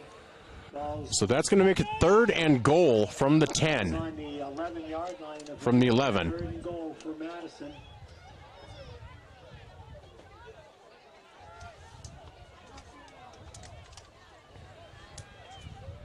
Here's the snap to Han with the pass, and that is incomplete to Veenhoff. Pass intended for Veenhoff, incomplete. So with 10:49 to go in the second quarter, Madison fourth and goal from the 11. Looks like Meckles will try a field goal. It'll be 28 yards. This is going to be a tough field goal for him. Yeah, because this one's into the wind. Yes.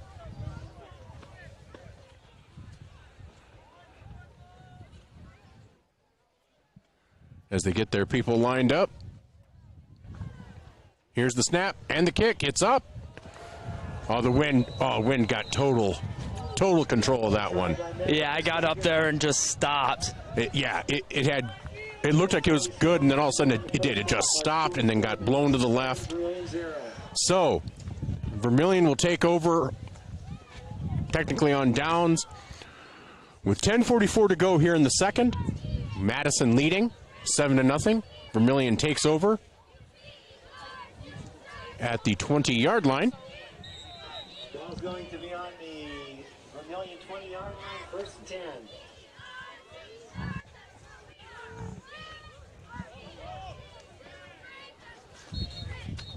So there was a quick pass, no good.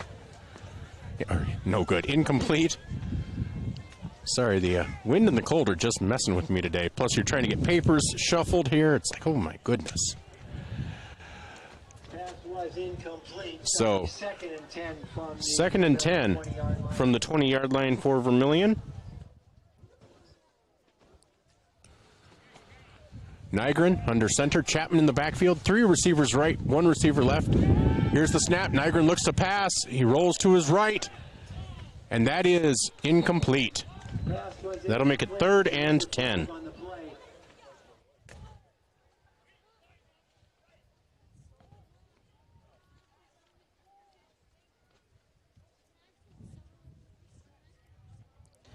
Yeah, Chapman just doesn't have time in the backfield. It looks like. No, Nygren and Chapman. There's so much penetration from Madison that Vermillion's not able to get anything set. So we have 10:34 to go here in the second, and Madison leads 7-0. Oh, what was the penalty? Illegal formation. That was declined. So it's 3rd and 10 for Vermillion from their own 20-yard line. Madison looking for a stop here, hoping to get some good field position. Nygren in the shotgun. Chapman sidecar left. And Nygren, again, under pressure, rolls. And here he throws it up, and it's going to be caught! Caught for a first down by Connor Peterson at the 35-yard line, a gain of 15 yards. What a heads-up play by the wide receiver there.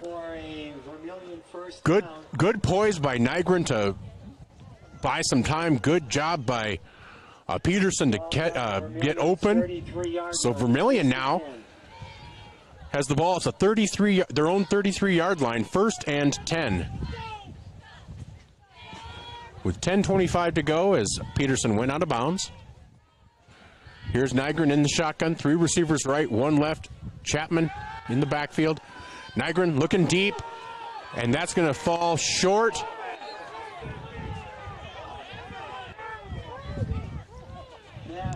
That pass will fall to the ground, incomplete. 2nd and 10 for Vermillion.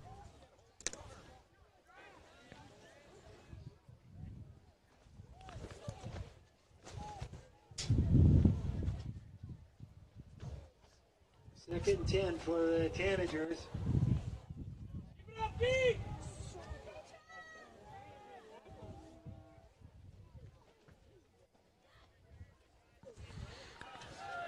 So they break huddle. Nygren brings them to the line. 3 receivers right, 1 left. Chapman to his right. Here's the snap. Nygren looks right. Quick pass to zone Robinson. Oh, in and out of his hands. Incomplete. Makes it 3rd and 10. It's going to bring up a 3rd and 10 for Vermillion.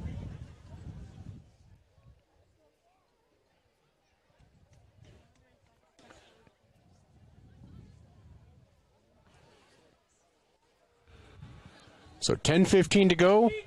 And these incomplete passes have really slowed the game down. So 10:15 to go. Nygren in the backfield in the shotgun with Chapman. 2 left, 2 right. And Nygren gets flushed. And he's rolling to his right. He's going to keep it. And he's going to be out of bounds at the 40-yard line. It'll be 4th and 3 after that gain of 7 by Nygren.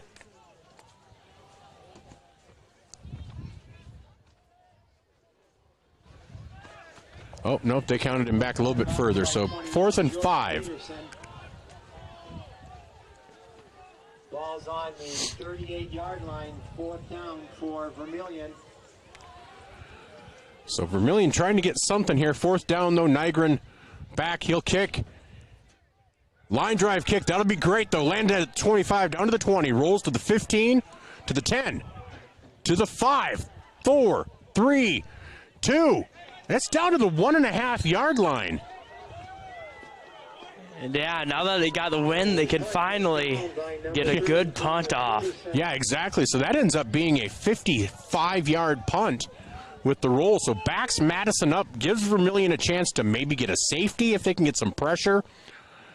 If Madison makes a mistake, at the very least, if they can hold them, they can get some good field position, especially because a punt would have to go into the wind. Yeah.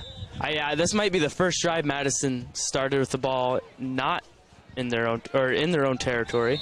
Yeah. Oh, and flags everywhere. I have to assume something offensive. Yep, looks like a false start.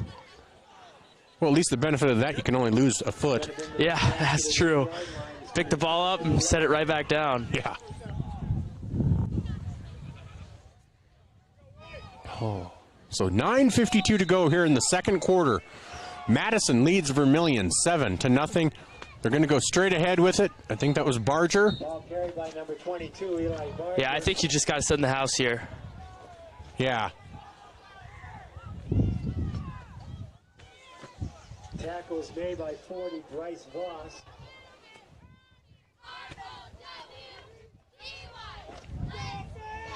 Ball's out to the Madison 3-yard line.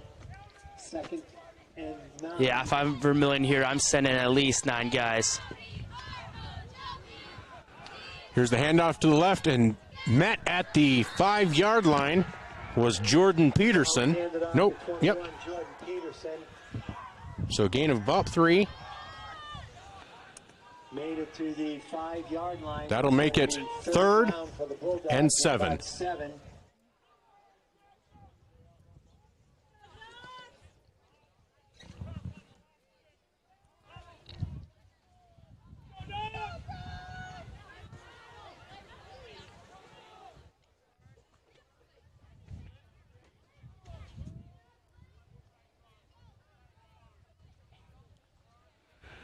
Here's the snap, and straight ahead to Barger, and he is going to be short of the first down. Needed 7, got 6. Carried by 22, Eli Barger.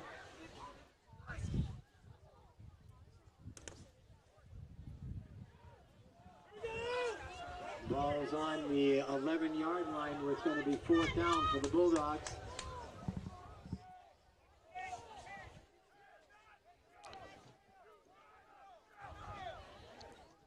Yeah, Vermillion should get the ball here back with very good field position. Maybe they can drive down a score for this half. Or would you be a riverboat gambler? Would you call a fake right here? Oh, no. No, you got to get rid of the ball. Vermillion's bringing the pressure. Back is Bjorklund. And false start on Madison. Definitely not calling it now. Yeah, for sure not. Oh, that is wild to call a fake. They would not be expecting it now, would they? No, that's true. Call a fake inside your own 15-yard line. That's why I'm not a coach. Yeah. All right, so now it's 4th and 6. Bjorklund in his end zone. Zone Robinson back on the 30. Oh, and the ball goes out of the back of the end zone. A safety. That is a safety. We talked about a safety, did we not? Are we not prescient? I said, chance to get a safety. They got a safety. And the ball back now. And they'll get a ball back on a free kick. So that makes it 7-2 with 7:35 to go. We'll take a 30-second break here on ESPN Radio 101.5 FM, 1570 AM KVTK as Vermillion has new life, trailing 7-2. We'll be back right after this. Pied Piper, the sign says it all. Flowers and gifts. The store is bustling with something new all the time. There are flowers for any occasion, weddings, anniversary, birthday, or just to say I love you. There's coffee, soups, dips, and sweets. Need to give someone a chuckle? The socks say it all. Home decor, candles, jewelry, memorial items are all found at your gift store of Pied Piper Flowers and Gifts, corner of 15th and Broadway in Yankton. You can also shop online, and best of all, we deliver too.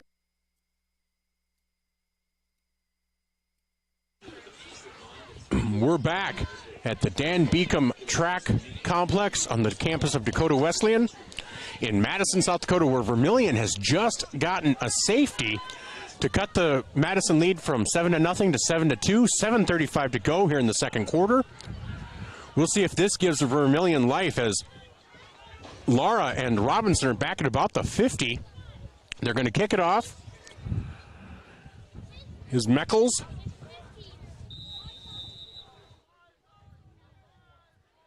And here's the kick. And that's going to be right along the ground. Hit on the 50, landed the 45. Picked up by Lara at the 45. Bring it to the and straight ahead. And he will make it over midfield, right to midfield. So Vermillion takes over at the 50-yard line. Now trailing 7-2 with 7:28 to go here in the second quarter. That's probably the best kick they could have gotten out of that. Yeah, with this wind going low in line drive, hoping it rolls a little bit. They gained 5 yards on it. So Nygren brings the Tanager offense back out. Rohrig and Robinson to the left. Peterson and Cerny to the right. Nygren goes back, hands off to Chapman, and boy, he has met there for a loss of 7. That defensive tackle almost got to Chapman faster than Nygren. Yeah, Nygren did. It's almost like they're in the huddle for Vermillion. Madison is there every time. That is the fifth straight carry. That is the fifth straight carry for Chapman that ended in negative yards. Here's Rohrig's over to the 40. He's to the 30, to the 20, 10, 5, out of bounds at the 4-yard line. What a play. 53-yard pass to Connor Rohrig.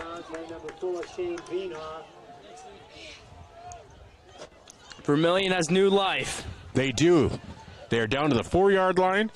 First and goal. On Madison's 3-yard line.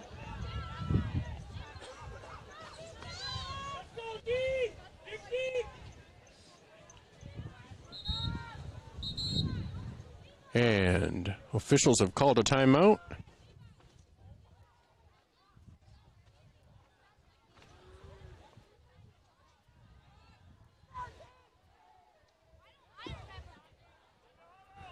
Not sure what's going on here. Oh, untied shoe. Oh, okay. So that was an equipment timeout.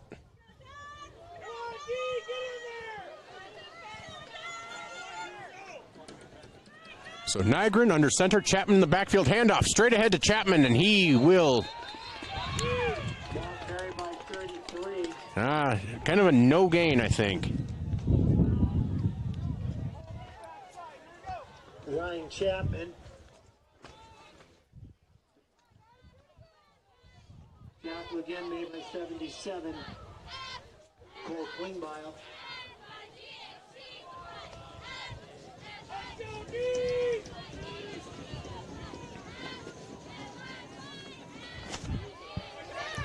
Little read option there. Little read option. Was that a fumble? Must have just stripped it from him. I didn't see the ball out. I didn't either. And Madison will take over at the 7-yard line. Big stop. Big stop for Madison. It really is. Because Vermillion, at the very least, with the wind at their back, should have been able to get a field goal out of that. Yeah. Heck, maybe they'll get another safety. Maybe. Bulldogs, ball's on their own 8-yard line.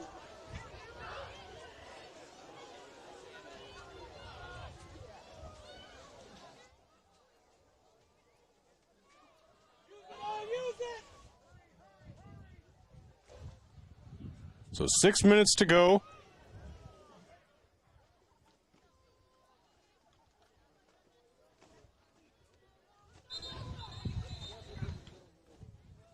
Little quarterback keeper there. Ball was carried by 22 Eli Barger. Eli Barger goes ahead for 3 yards. Number 21, Landon Cherney.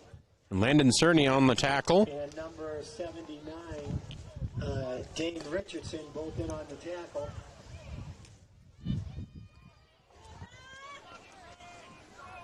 So 2nd and 7 for Madison. Here's the snap. And that is handed off. And hogtied was number 21, Jordan Peterson. Looks like I think a loss of about 2. Tackle is made by 40, Bryce Ross. So 5:13 to go. And who called timeout? Timeout is being called. Vermillion takes their first timeout, so we'll take a 30-second timeout here on ESPN Radio 101.5 FM, 1570 AM KVTK. With 5:13 to go in the second, Vermillion trails Madison 7-2. The wait when your furnace and AC needs repair by joining Larry's Heating and Cooling, Comfort Care, and Elite Care Club. Larry's Comfort Care Club features seasonal maintenance discounts on service and no overtime charges. Larry's Elite Club includes seasonal maintenance, free parts, free labor, free service calls, and both mean you are in front of the line for service. Call Larry's Heating and Cooling and sign up for the Comfort Care or Elite Care Club. Larry's Heating and Cooling, Yankton and Vermillion. Madison with the ball here. 3rd and 8.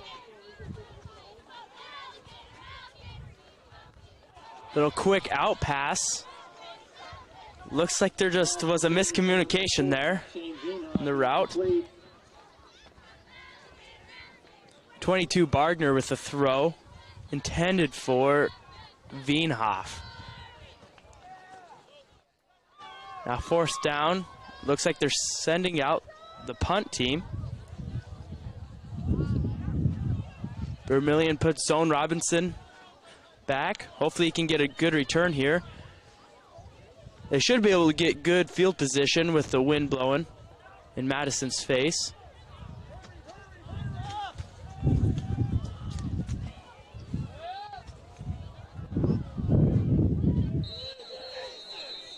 Ooh, flag on the play. That time they had a good snap. There was going to be no safety there.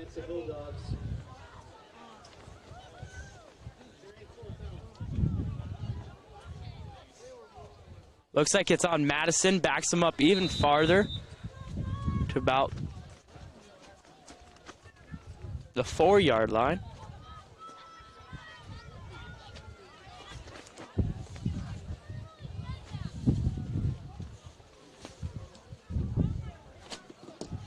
Little short blooper. Down to about the 25-yard line. So Vermillion will take over at the 25-yard line. So despite that strip down by the goal line, which you hate to have, it didn't hurt too much. You basically lost about 23 yards in field position. Yeah. 23 yards field position and about 3 minutes on the clock. Yep, so 5 minutes to go, and it's actually at the 22-yard line. So they counted it ahead a little bit. So 5 minutes to go here in the second quarter. Vermillion trails 7-2. Nolan Nygren in the shotgun. Here's the snap. Looks to pass. Goes over the middle. Oh, out of the reach of Landon Cerny. Just over his head. I think if he would have caught that, they would have found the end zone there. I think so too. So that'll make it 2nd and 10 for Vermillion from their own 22-yard line.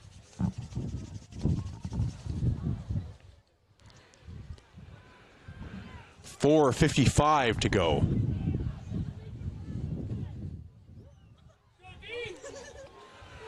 Vermillion's in their all-white uniforms with red numbers and letters and red trim around the shoulders with black trim around that red. Madison in classic white, plain white pants and maroon jerseys. And Nygren, he is swarmed under, but he's going to escape, and he's looking, nice pass, and that is caught down at the 3-yard line by, was that Cerny? Landon Cerny. So that was a 19-yard pass. Nygren, I don't know how he got out of there. I don't know either. That was unbelievable. 2 guys got back there untouched, and he somehow avoided both of them. Well, you've seen the dodgeball movie, right? Yeah, I have. He was ducking and diving and ducking and dodging, and he got out, and I thought he was just throwing it away. He saw Cerny. Cerny was wide open. He got the pass to him. Cerny down on his knees. So, yeah, 1st and goal from about the 4-yard line. Nice play by the freshman. And here he takes the snap, bulls ahead, and he's going to, boy, again, making something out of nothing with that.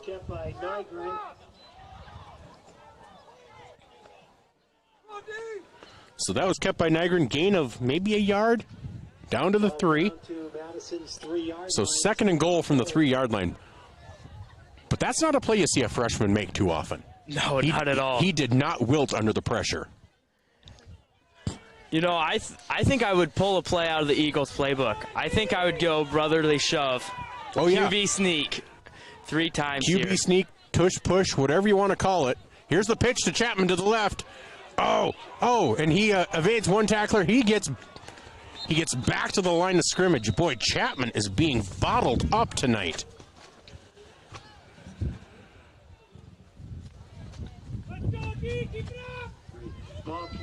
He is being bottled up, and 3:17 to go here in the second. 3rd and goal for Vermillion from the 3-yard line.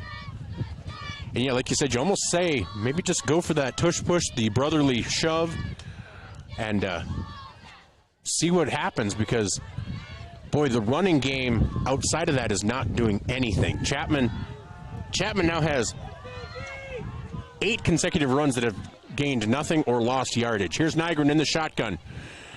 He will keep it, and he will get down to about the... Boy, he gets down to the 1.5, like a gain of a yard. Are you taking a field goal here, Michael? Number 22, Eli Barger. Oh, I don't know. 2-yard line, 2.5-yard line. On Madison's 2-yard line. You're down by 5. Haven't been able to move the ball very well. I don't know. 4th and 2. What do you do? I'm standing by my statement. I think you go QB sneak. I think so too. You catch the defense by surprise. Only you and the center know when that ball's going to be snapped. You should be able to get 2 yards. Yep. So they did call timeout on the field, but we'll just keep it here for now. Maybe I'll see if we can find some scores from around the state. Because this has been a fairly long first half. But let's take a look at some scores from around the state, if I can get my app to pull up here. Here we go. In 11A, Canton is defeating Custer 42-20 with 9 minutes to go in the third. Chamberlain leads Millbank 21-7. Sioux Falls Christian over Bellefouche. Dakota Valley shutting out Beersford. Del Rapids 28-7 over St. Thomas More. And here we go. Looks like they are going to go for it. Nygren back in the shotgun. Here's the snap. Oh, bad snap. Unable to handle it. Nygren is going to be sacked back at the 18-yard line. Oh, the worst thing that could happen, because you figured at the very least you've pinned them back. And the snap goes through his fingertips and loses 16 yards. That was a risky going shotgun. Ball's wet, the wind. Yep. It's not the first shotgun snap we've seen mishandled by either team. Both have had a couple. So Madison at the 17-yard line. Nope, looks like they're going to do it at the 15. Madison takes over at their own 15-yard line. 2:31 to go. 7-2 Madison leads here in the second quarter. Here's the snap to Barger. Barger keeps it. Will go off the right-hand side, and he will go ahead for, well, it looks like about 3 yards. 22, Eli Barger. Tackle by 79, Dane Richardson. So as the clock continues to run, 2:13 and counting. Madison at their own 13-yard line, 2nd and 7. So they're going pretty consistently with Barger in the backfield. Here's the snap. Straight ahead for Barger. He will bull his way ahead to the 18. So gain, no, sorry, not the 18, to the 23-yard line. That'll make it 3rd and 2. So gain of 5. Minute 38 to go. Boy, if you're Madison, I think you're almost just looking to get a first down. It's hard to move the ball, especially against the wind like this. So minute 28. Here's the snap to Barger. Barger, trying to find something off the left-hand side, and he will get the first down, a gain of about 4. And I think that's what Madison was looking for. I think they just want to run out this clock. You know, there's been no passing so far. And so a minute 19 to go. They got the first down that they were looking for. They can pretty much run out the clock now the rest of the way. Yeah, well, I think they should take a shot of the end zone right before half. Here on first down, you still got 3 downs. You can run out the clock. Yep. Minute 3 and counting. And, yep. Barger straight ahead or straight back. No gain. So 50 seconds to go here in the second quarter. Tackle made by 23, Caleb Lara. Caleb Lara on the tackle. 40 seconds to go. Madison taking their time.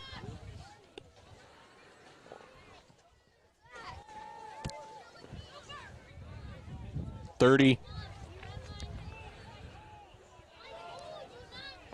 Could just kneel it here and go to half. Yeah, and I think that's what they're going to do. Barger off the right-hand side. Gets ahead to the 30-yard line. Gain of about 3. And that will end this first half.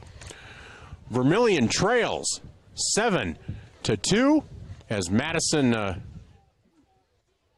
took the lead early. Vermillion was able to get a safety on a bad snap on a punt. So we'll be back for the second half after our Carlson's Body Shop halftime show. So we'll be back after this 3-minute timeout on ESPN Radio 101.5 FM, 1570 AM, KVTK, and Vermillion streaming.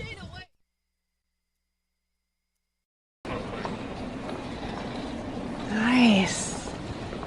Maytag appreciates a compliment, but this Maytag washer isn't just eye candy. Wow. Inside, it's got the capacity and power to handle even the mightiest loads. I love this. Yeah, she's a beaut. It's a he. How do you know? Don't worry about it. Find Maytag products and the industry's best appliances at your local dealer. Murph's Appliance, downtown Vermillion. Your invitation to thrive in Yankton, South Dakota. Nestled on the bluffs of the Missouri River, plenty of outdoor adventures are waiting. Whether you work remote or in a traditional office, we have a spot for you. Quality healthcare, diverse manufacturing, progressive school system, Mount Marty University, and so much more. Explore with family and friends. Let's thrive together.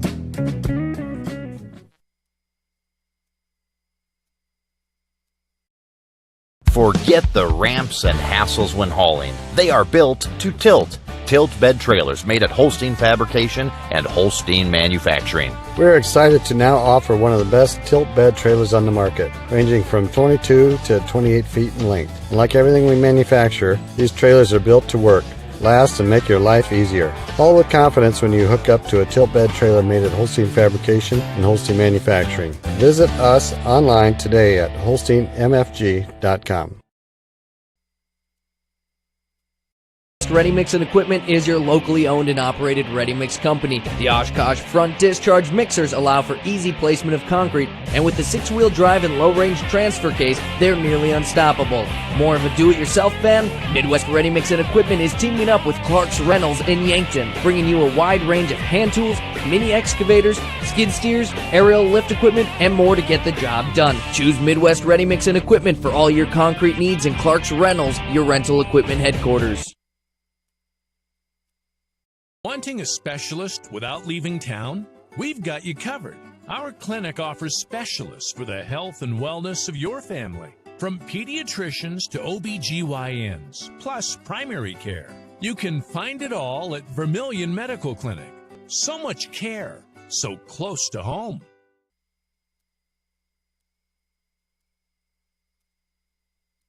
Olson, owner of Blaine's Body Shop in Vermillion. I grew up here, graduated here, and now have a business here. I'm proud to serve the community that has helped me live this dream. I have top-notch equipment, the latest in training, along with a work ethic and the desire to serve you. Should you need repairs in the future, please remember Blaine's Body Shop across from Polaris on the Highway 50 bypass in Vermillion. Blaine's Body Shop.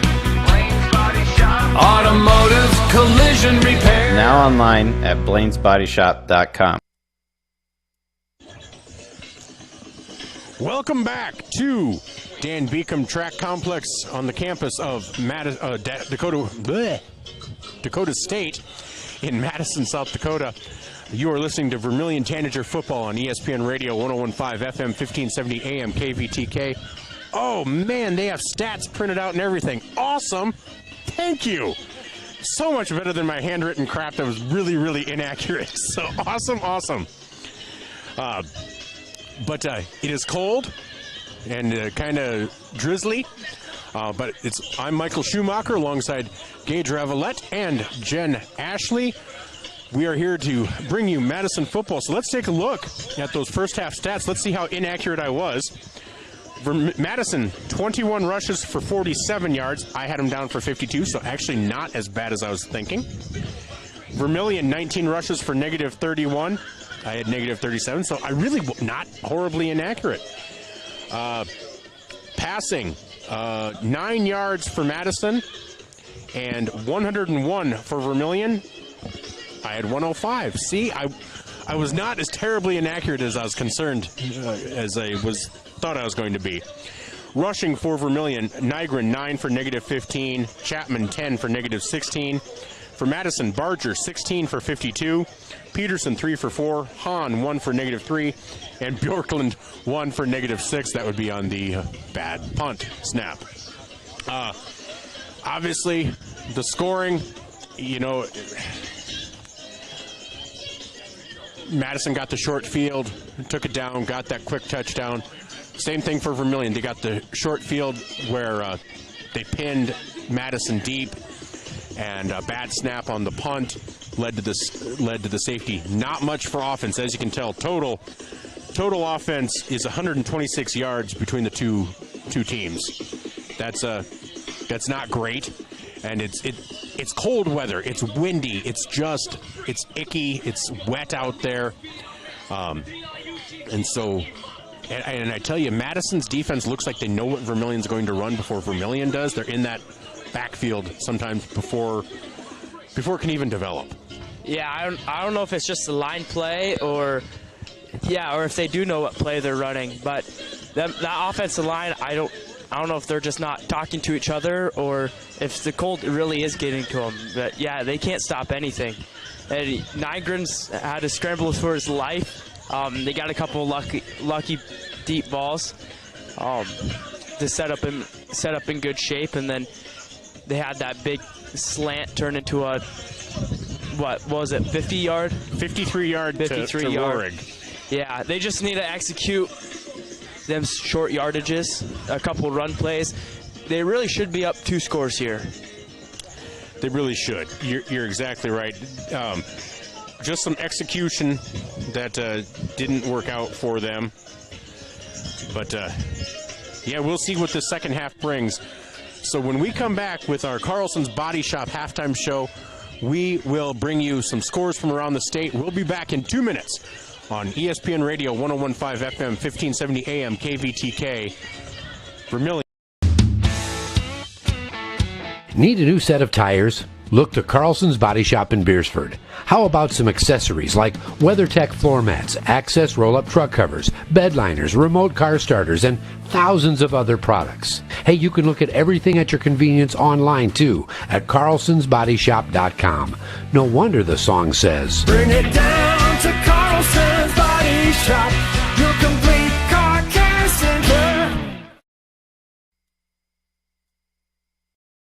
Clay County Abstract and Title Company has a complex job that boils down to something very simple: helping you purchase your dream with confidence. When investing in a new home, a new site for your business, or piece of property, you want peace of mind that the property is truly yours. Clay County Abstract and Title Company has been doing just that since 1946. Clay County Abstract and Title Company, proud supporters of Vermillion activities and proud to be a part of your dreams come true.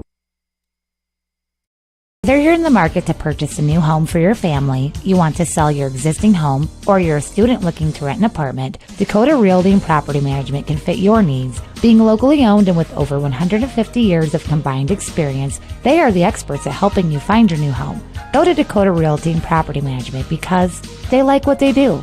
Dakota Realty is a proud supporter of Vermillion Athletics. Dakota Realty and Property Management, located at 125 East Cherry Street, Vermillion.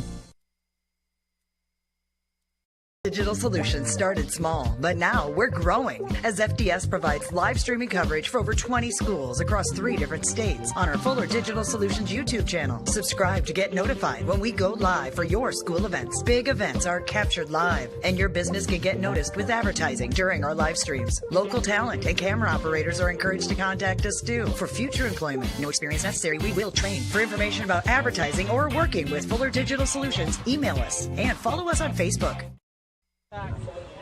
Welcome back to Madison, South Dakota, on the campus of Dakota State, where at the half, Vermillion trails Madison by a score of 7-2. You're listening to the Carlson's Body Shop halftime show. I'm Michael Schumacher alongside Gage Ravelette and Jen Ashley. Let's take a look at scores from around the state. In 11A, Lead Deadwood defeated Lakota Tech 51-6.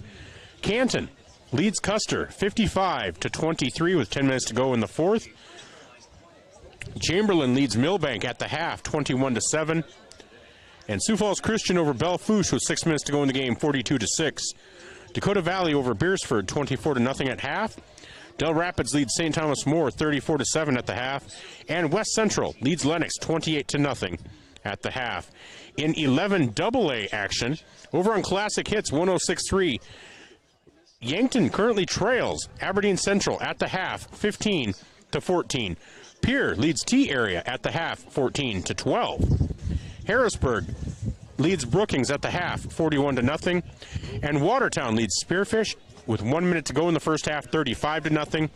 Sturgis Brown over Douglas, 42-7, with 1 minute to go in the first half. And Huron over Mitchell, 13-7 at the half.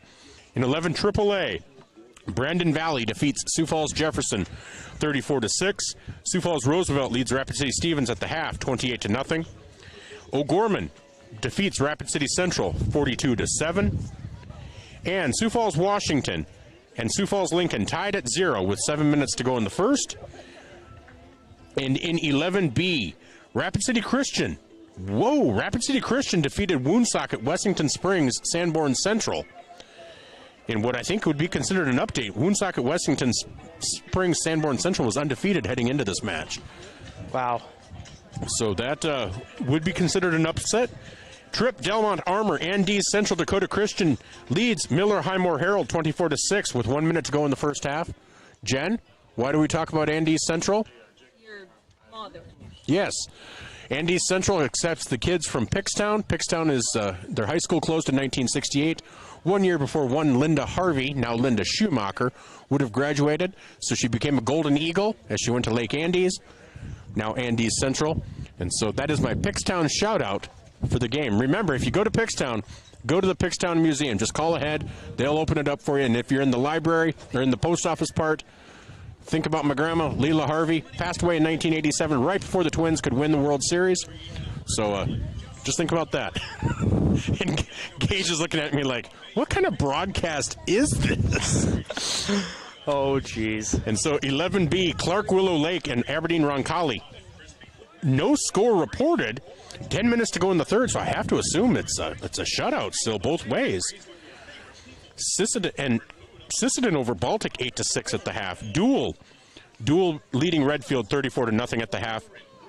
Elk Point Jefferson leading Bridgewater Emory Ethan 28-0 at the half. I was not expecting that. Yeah, I thought it would be closer to 28-0. I did too. Sioux Valley over Flandreau 40-0 with 1 minute to go in the first half.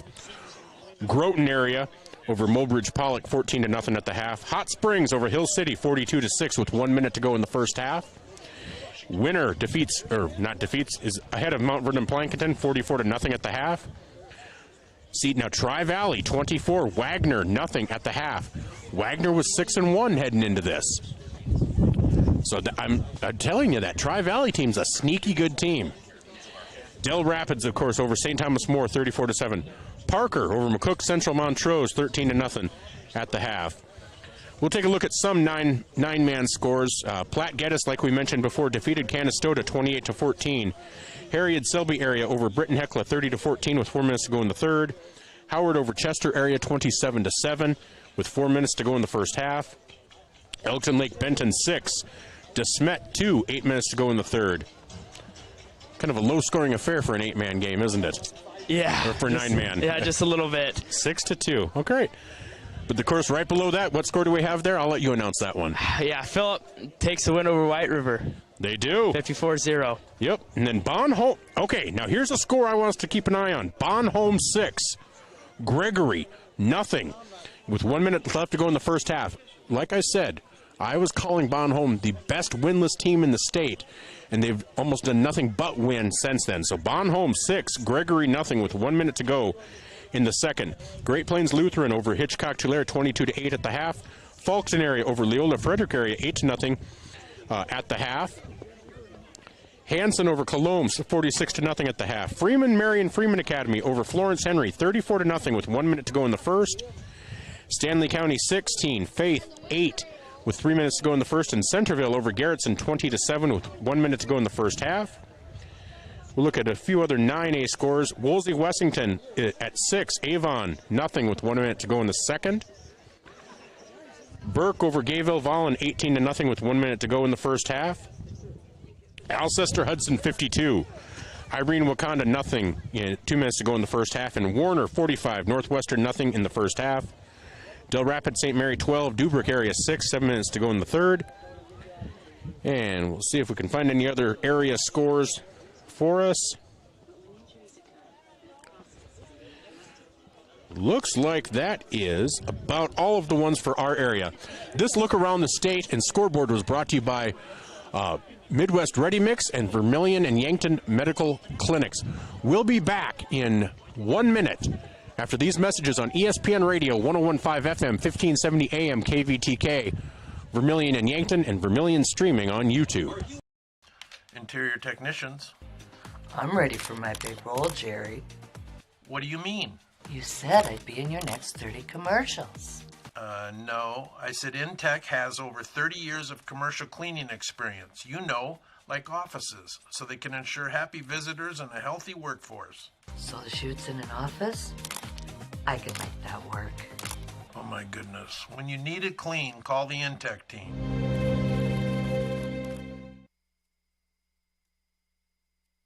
Knutson Family Dentistry in Vermillion, they strive to provide the highest quality patient-centered dental care in a friendly, relaxing atmosphere. Knutson Family Dentistry works hard to provide the best cosmetic, general, and emergency dental treatment in the area. With over 50 years of combined dental experience, the latest dental technology, and a professional and compassionate staff, they're your top choice for dental care. Call for an appointment at 605-857-8008. Knutson Family Dentistry of Vermillion.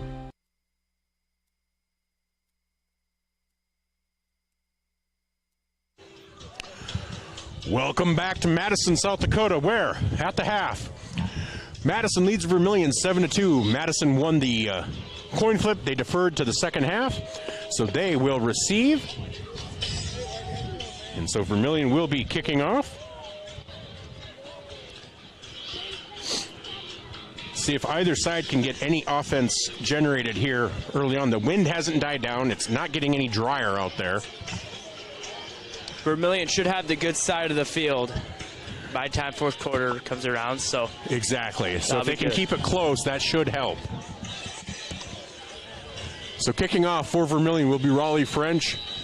Back deep, it looks like Wienhoff. Raleigh French will be kicking off for Vermillion. Number 4, Shane Wienhoff will be returning the kick for the Bulldogs. That ball falls to the 35, picked up there, brought back to the 40. So Madison will start on their own 40-yard line.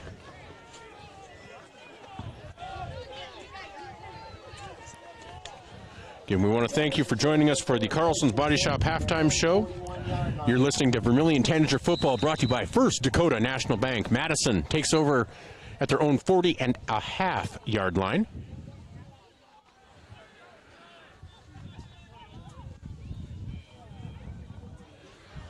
Cohen Hahn takes the snap, quick pass, and that is complete to Wienhoff, and that is across to the Vermillion side of the field at the 45-yard line. So a quick gain of 15 yards for Madison. Tackle was made by number 11, Zone Robinson. Ball's on the 46-yard line, 1st and 10 for the Bulldogs. So Madison takes over again. Hahn unable to connect the snap, and he will throw it, and he will complete it. It's going to look like a 2 or 3 yard gain. I wasn't able to see the number, but we'll see here. Oh, to Eli Barger. That's Barger's first catch of the day. That's a 3-yard gain. Tackle made by 34, Jackson Henney. Tackle made by Jackson Heine. So the ball is at the 43-yard line. 2nd and 7. 1 minute into this third quarter. Hahn in the shotgun behind him. Looks like Barger. Handoff to Barger straight ahead. And he will make it to about the 41. So a gain of about 2. Tackle made by number 79, Dane Richardson. Ball's on Vermillion's 41-yard line. 3rd and about 5 for Madison. So 3rd and 5 for Madison from the Vermillion 41. 10:32 and counting to go here in the third quarter. Here's the snap to Hahn. Hahn looking to pass over the middle. Oh, almost intercepted by French, but unable to contain it. Broken up by by number 59, Raleigh French. It's going to bring a fourth down. So that's going to make it 4th and 5 for Madison from the Vermillion 41. I think you have to punt, try to get the, even if you get a touchback again, you get the 21 yards of field position. Yeah, I agree here. Maybe you'll be able to pin them inside the 5, but yeah, it's kind of tough with the wind. It is, but it looks like they're going to go for it. So 2 receivers right, 2 left, Hahn in the backfield. No, Jordan Peterson in the backfield with Hahn. Hahn rolls right, looks to pass, incomplete. So Vermillion will take over at their own 41-yard line. Some good field position. You know, neither team has been able to drive this way. Nope. So maybe that's what you're thinking. Go for it 4th down, and with the wind and the rain, it's going to be tough to drive. Well, and the way Madison's defense has been performing, you know, you have to think maybe they just think they can stop Vermillion and get the ball right back. So Vermillion takes over with 10:14 to go. Nygren under center, Chapman in the backfield. Here's the pitch to Chapman. And no gain. Ball was carried by 33, Ryan Chapman. Boy, Chapman, he's running hard, but he's just not able to get anywhere. Braxton Bjorklund. There's no gain on the play. 2nd and 10 from Vermillion's 41-yard line. That is 9 straight carries for Chapman with either no gain or a loss. That has to be frustrating as a carrier. 2nd and 10 for the Tanagers. Nygren in the shotgun with Chapman to his left. Nygren looks to pass, looks to his left. Here's a deep pass, and that is going to be broken up. It looked like he had him open right away, but as the play developed, they caught him. Yep. Andrew Comus with the pass breakup. He got turned around, caught sight of it in time, and just stuck his hand up there, and makes it 3rd and 10 for Vermillion from their own 41.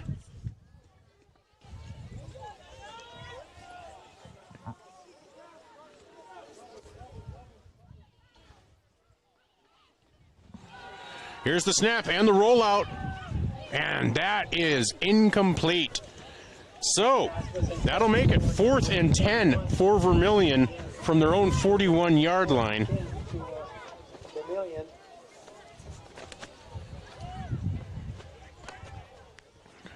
So with 9:27 to go, boy, it only took 47 seconds off the clock too. Yeah, quick 3 and out. Yeah.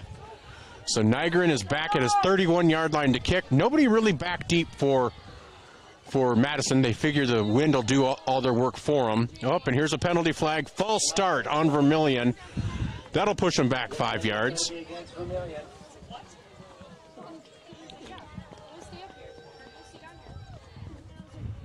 going to bring the ball back to Vermillion's 36-yard line. So 9:25 to go. Now Nygren's on his 25-yard line. Here's the snap and the kick. That'll land at about the 40-yard line. Be called dead at the 43. So Madison takes over at their own 43-yard line. So really ended up only losing 16 yards after that 4th down failure. So probably ended up being a pretty decent call on their part. Yeah, worked out just great for them. See if they can drive the ball here now. Yep, so here's Hahn in the backfield. 2 receivers left, 2 right. Here's the snap. It was low, hard to grasp. He rolls to his right, and boy. Thrown away. Yeah, I don't know. Was he out of the pocket enough, though, to throw it away? I mean, there's no flag. I didn't think he moved very much. Yeah, well, I didn't think so either. The refs looked like they were discussing something. Yeah. Or still are. Because it really looked like it should have been intentional grounding. They do give them intentional grounding. They do. See? We are good. Yes. We need to trust ourselves just a little bit more. So sign us up, head coaches. Exactly. Intentional grounding is called. So it's a loss of down.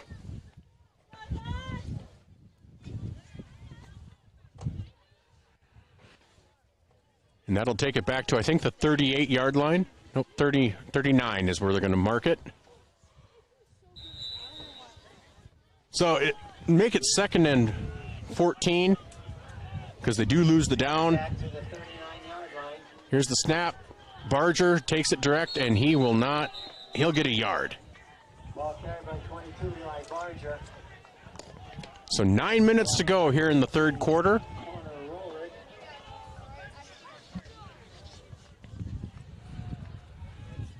As Hahn comes off. Ball's on Madison's 40-yard line. Third and about 14 for the Bulldogs. So Barger in the backfield. I don't think I've seen him throw yet, but oh, he's going to. Here's a pass over the middle. Oh, just over the outstretched arms of Andrew Comas. Andrew Comas incomplete. Had his guy beat. He did. I think that threw everybody off. I think Vermillion was expecting run because, like me, haven't seen him throw. I think that's why we haven't seen him throw. It wasn't great. It wasn't totally accurate, but that'll bring up 4th and 14. So 8.5 minutes to go here in the third quarter. Braxton Bjorklund back to punt. Here's the kick. Nice high kick. Got pulled by the wind, drove zone back. That hits to the 15, to the 10, down to the 12, 11. And the wind takes that thing down to the, no, not the 11, the 6. So that thing's down to the 6-yard line. What a punt. That was. Number 58, Adam Willis. So another 50-plus yard punt Going to take over 1st and 10. for Madison. Vermillion has one as well, so Vermillion will take over at their own 6-yard line. And if Madison's defense does what Madison's defense has been doing, they're going to end up with really good field position if they're able to stop Vermillion here. Yeah, I think you're right. Hopefully Vermillion can get something going. I hope so too. And here's a handoff to Chapman. Chapman straight up the middle. There is just nothing there for him tonight. That was carried by 33, Ryan Chapman. He lost a yard. 10th run without a gain. Yep. Yeah, he gained 2 yards on his first 2 carries, and since then, just nothing but negatives or nothing. And as a running back, that has to be frustrating. I can only imagine. Because he's running hard. It's not like it's a lack of effort. Just Madison is there every time. So Nygren in the back, in the shotgun, will take it, keep it, run to his left. Tries to get around the corner, and he gets a first down. He is out of bounds at the 17-yard line. It's going to be enough for a first down. So a gain of about 12 for Nygren.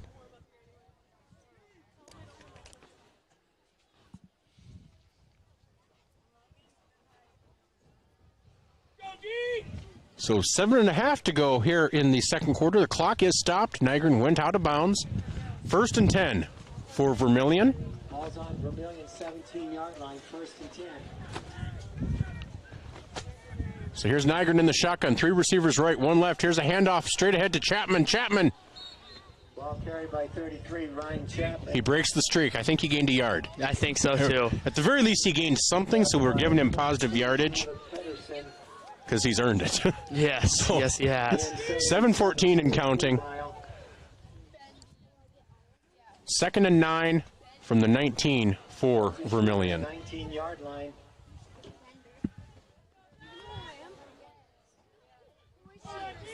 Less than 7 minutes to go here in the third quarter. Here's the snap, handoff. Nope. Nygren keeps it, and he will not get anything. By the quarterback, Nygren. Tackle made by 21, Jordan Peterson.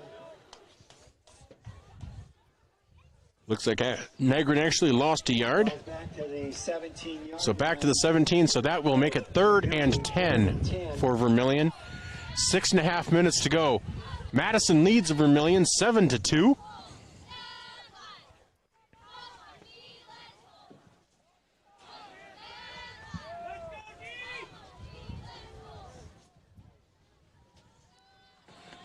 Here's the snap, straight ahead, gain of about 2. Quarterback Nygren.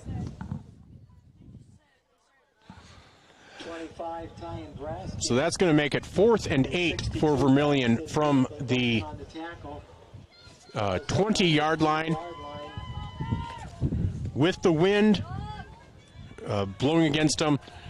Nobody back deep, really, for Madison, as Nygren's on his 10-yard line. Here's the snap. Here's the kick. Oh, line drive, and that will make it out. Oh, nice roll. Nice roll all the way to the 50-yard line. That'll be a 30-yard punt for Nygren. And with this win, that's really all you can do is a line drive kick. You do it. You hope it doesn't get blocked as low as you're kicking, but it's the only way to cut through this breeze. Yeah, I agree. That was probably the best kick of the night, really. Really was. You get that spinning forward, that thing rolled about 12, 13 yards on the ground. So that's what you hope for when you do that. But Madison takes over right at midfield with 5:39 to go here in the third quarter. Cohen Hahn back there along with Jordan Peterson. Kahn with the pass. Veenhoff. Was that caught? No. Looks like he had it just for a split second there, but couldn't hold on.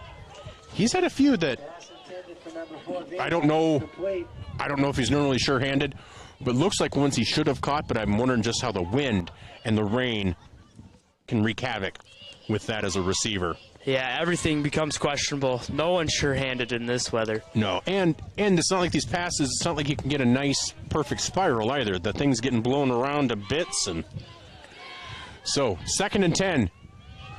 Here's Hahn over the middle, and that is incomplete. So now 5:27 to go here in the third quarter, and now it's 3rd and 10 from the 50-yard line.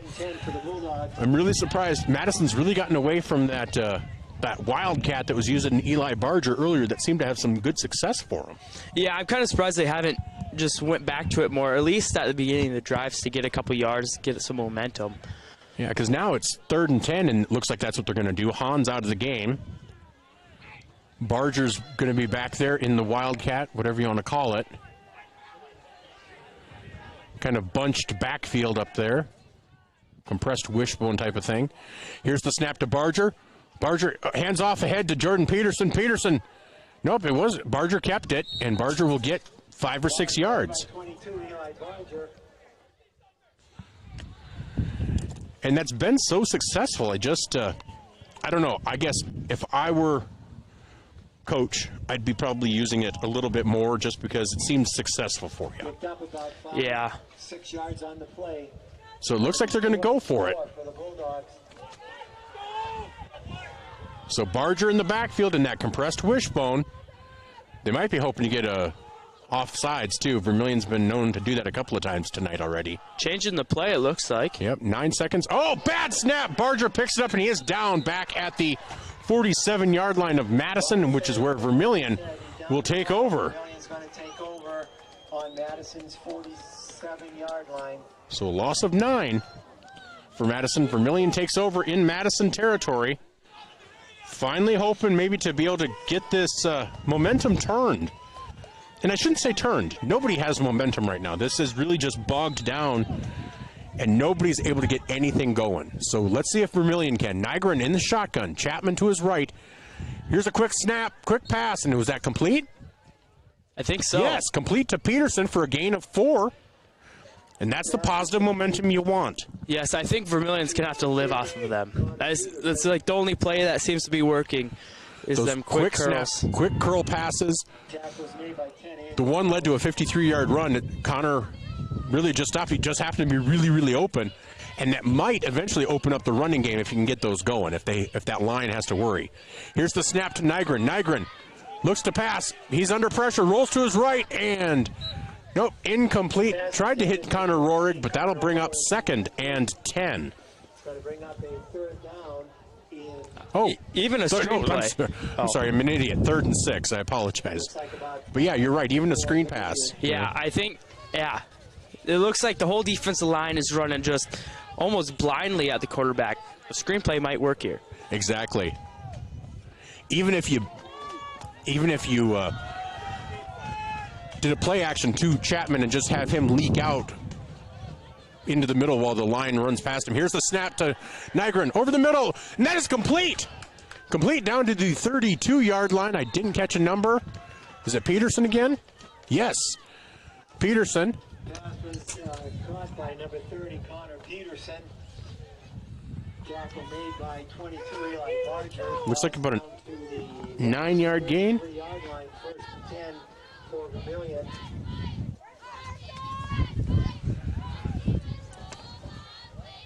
So Vermillion making, this is their best drive of the night, I think. They gained more yards when they had the one play with 53, but this is their best sustained drive of the night. Nygren under center, Chapman in the backfield. Here's the handoff, Chapman straight ahead, and he's going to get positive yardage. He'll get 2 or 3 yards. Yeah, I agree with you, because really all the other drives have just been almost not lucky plays, but big one-shot. But yeah, single big plays. But as far as a sustained drive that maybe gives you confidence going into the next drive, I think this is exactly what Vermillion needed. So right now it's 2nd and a long 7, short 8. 3:07 to go here in the third. Madison still leads 7-2, but Vermillion is driving in Madison territory.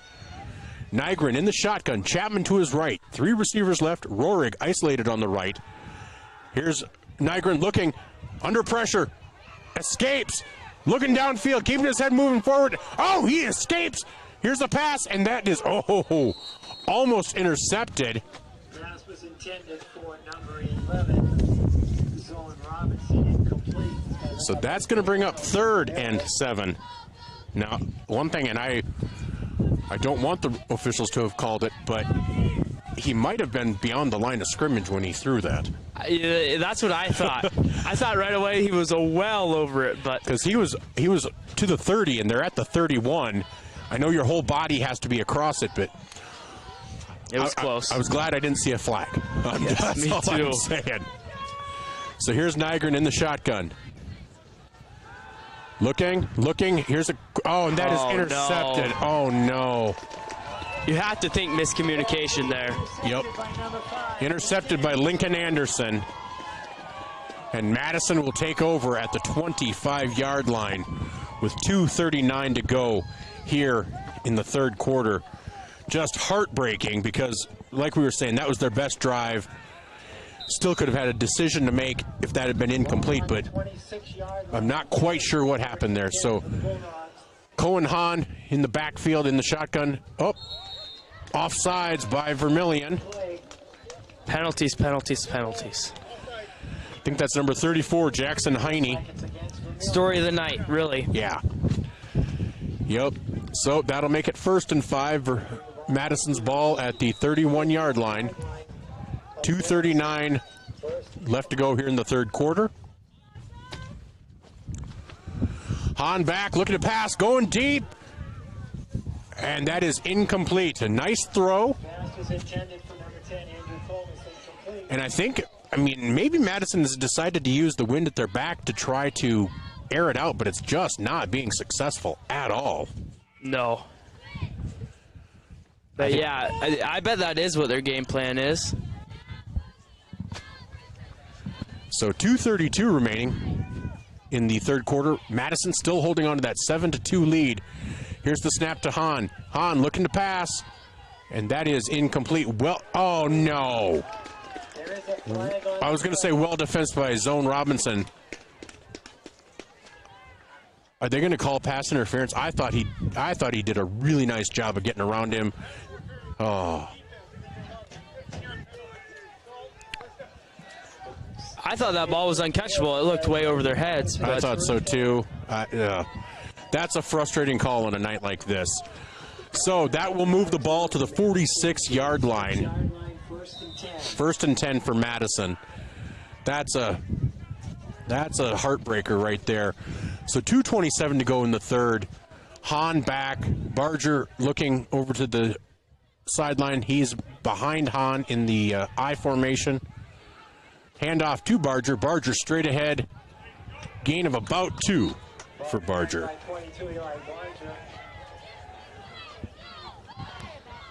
23, Caleb Wara, 79, Dean Richardson broken on the tackle. Ball's out to the 48-yard line, 2nd and 8 for Madison. So again, Hahn in the shotgun, Barger behind him in the I. Hahn rolls to the right, looks back left. Here's a pass, and that is incomplete. So that'll bring up 3rd and 8. Pass was incomplete to Comus. It's going to bring up a 3rd down and 8 for the Bulldogs.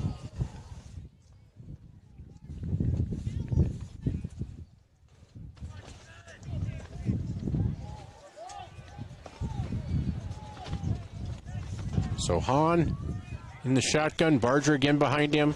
2 receivers right, 1 left. Hahn will keep it, roll to his left. Here's a pass. Complete to number 10, down to the 30-yard line. Pass complete to Andrew Comus. So that's a 24-yard gain.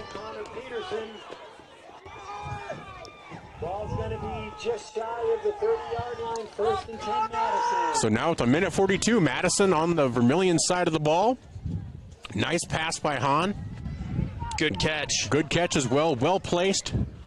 Just good execution on both ends of that pass. So here's Hahn looking to throw to his right, and that is incomplete. Well defensed by French and Robinson. That'll make it 2nd and 10 for Madison from the 31-yard line. Again, just a reminder, every timeout is brought to you by Murph's Appliance in downtown Vermillion. When you need appliances, call Murph. So 1:23 to go in the 3rd. Clock is stopped on that incompletion. Oh. Hahn checking his wrist. 3 receivers right, 1 left. Peterson in the backfield.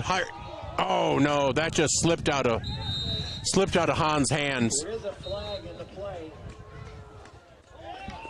Oh. Pass interference, maybe? Another pass interference on Zone Robinson. But now you have to ask, okay.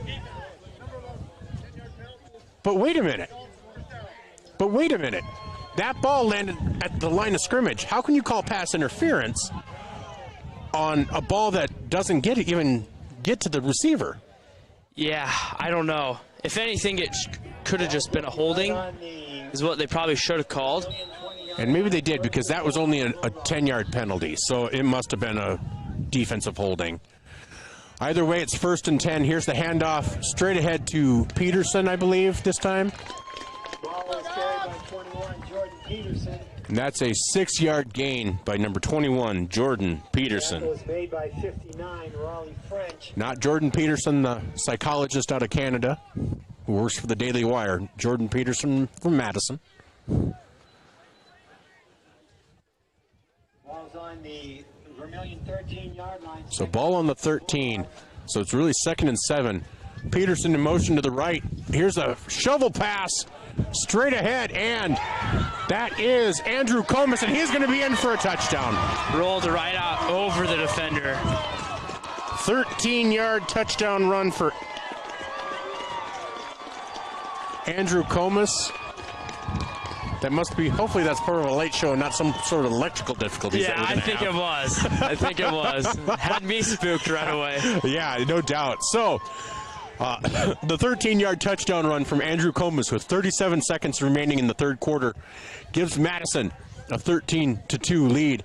Meckles to attempt the point after. Here's the snap and the kick. It is up, and it is good. That makes the score 14-2. As Vermillion now needs to get going, they'll receive the ball. When we come back, we'll be back in 30 seconds on ESPN Radio 101.5 FM, 1570 AM, KVTK. This timeout brought to you by Murph's Appliance. You are self-motivated, accountable, and eager to learn new skills. We'd love to talk to you about a rock star career. Masaba in Vermillion is hiring full and part-time manufacturing positions for the rock industry. Masaba provides comprehensive training in a clean, safe, and state-of-the-art facility. Masaba offers competitive wages, a fun and interesting work environment and culture. Join our team of rock stars. Visit masabainc.com to learn more.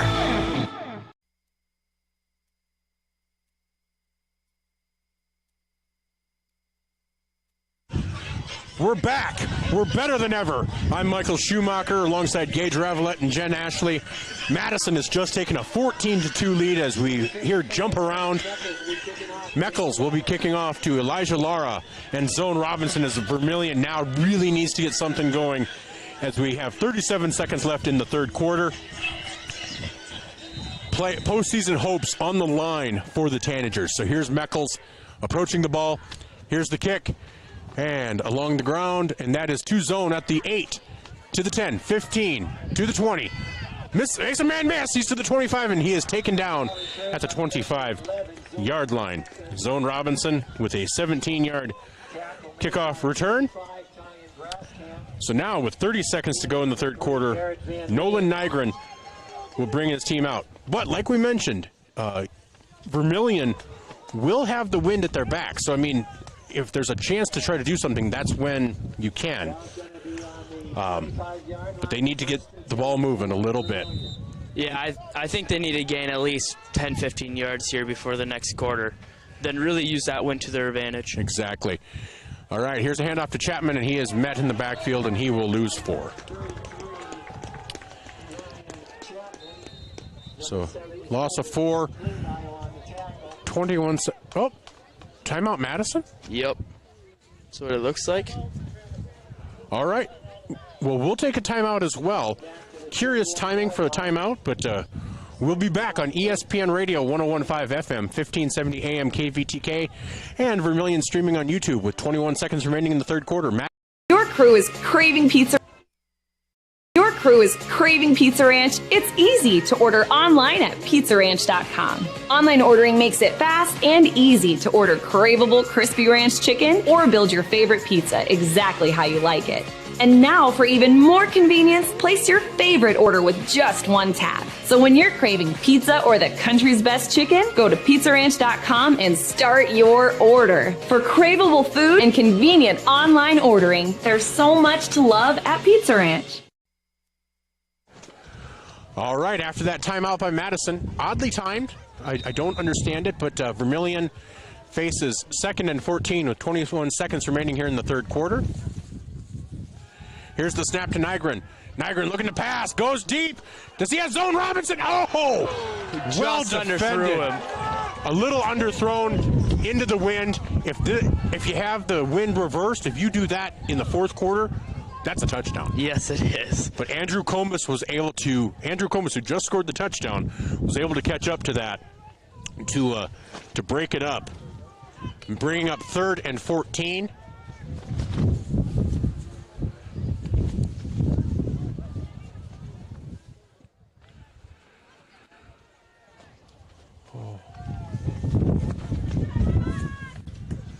So 16 seconds to go. Here's the snap. They tried the old shovel pass.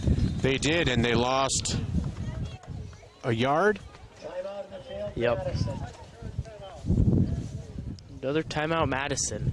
You have to think, what are they plotting? What are they planning? I don't know. We'll take a quick 30-second timeout here on ESPN Radio 101.5 FM, 1570 AM KVTK, Vermillion, Yankton. With 10 seconds remaining in the third quarter, Madison leads 14-2. We'll be right back. The Perks card from Pump and Pack? Well, guess what? There's an addition, not just a card, it's an app. The Pump and Perks app and the Pump and Perks card from Pump and Pack, Vermillion. Just go to their Facebook page, Pump and Pack, and scan the QR code and you're in. Or go to the store, Pump and Pack, and get the card. Then download the app. Each one does the same thing. Like give you 5 cents off per gallon every day, except for Sunday it's doubled with the Perks card from Pump and Pack, Vermillion.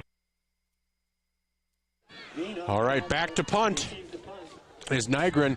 And this is exactly, we figured it out what Madison wanted, and that's it. That punt lands at the 35-yard line. That is a 15-yard punt for Vermillion. So Madison will take over, and they'll essentially, they do get the ball with 2 seconds, so they'll have to run a play here with the wind at their back, but they got the field position that they were wanting. At least I think that's what we think that was the logic. Yes. Yeah, they're going to have the good field position going into that fourth quarter where it's going to be harder to get yards. So here's the snap to Hahn. Hahn looks to pass over the middle to Veenhoff. Oh! All right. Madison fans wanting a pass interference call. We're going to call that a makeup call for the one that we didn't think was pass interference. Yeah. So that'll end the third quarter. Vermillion 2, Madison 14. We'll be back in 1 minute on ESPN Radio 101.5 FM, 1570 AM, KVTK, Vermillion, Yankton, and Vermillion Streaming. Welcome to Runnings in Vermillion. Shop their great lineup of clothes for women. Names like Ariat and Carhartt for men.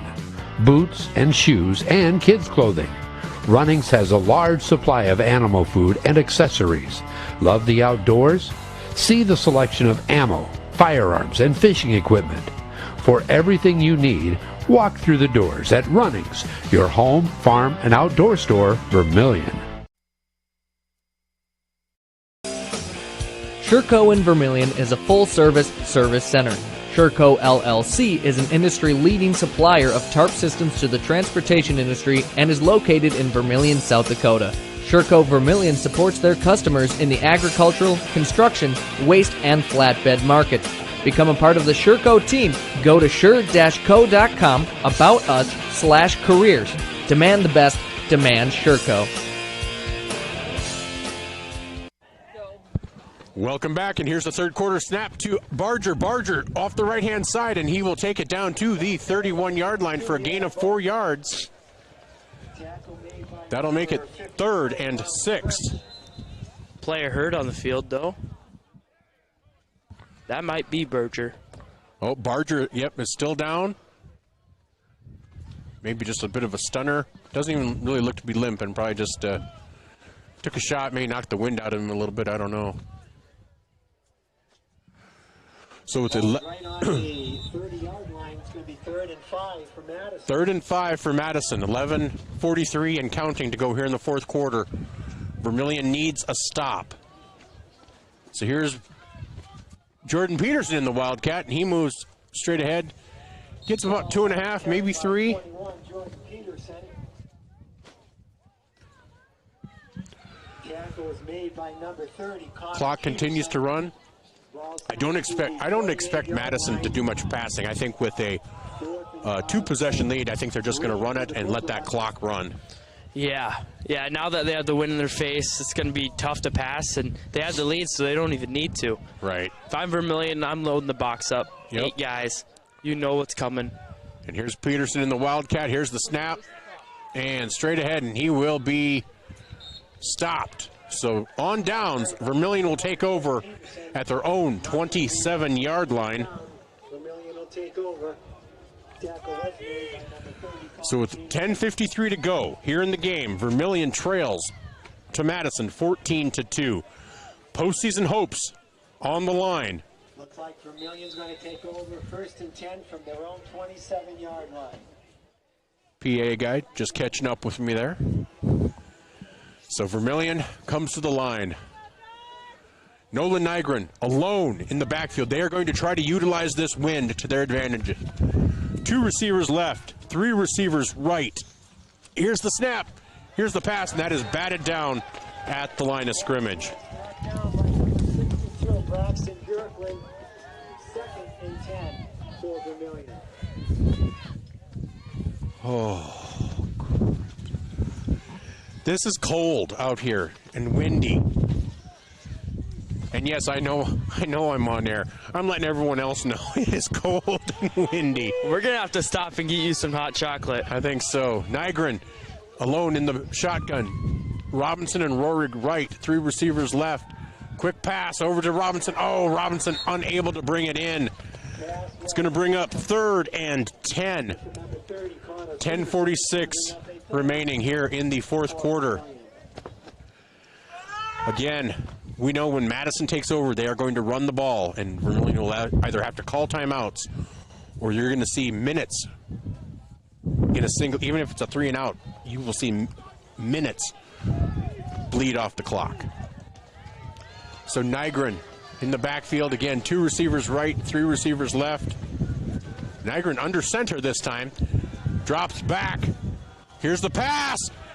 Oh, Rorig is unable to bring it in at the 50-yard line. I thought he had it. I thought he did too. He also had a step. I don't think he would have scored a touchdown, but he would have been down to the 40 or the 35. A first down. Yep. He would have had the first down, might have had a touchdown. just a little bit off. And that's what this wind does. That's what this weather does. It's so hard to be accurate. It's so hard to make those catches that maybe you're used to making. So, Nygren back at his own 16 to punt. Here's the kick. Driven back. That's down to the 25. That rolls to the 20. Down at the 19-yard line. Madison will take over at their own 19-yard line with 10 minutes and 30 seconds remaining in this game.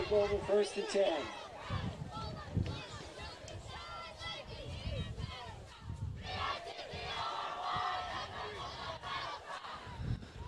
As I always hear the cheers, I remember the cheers my mom taught me when I was growing up.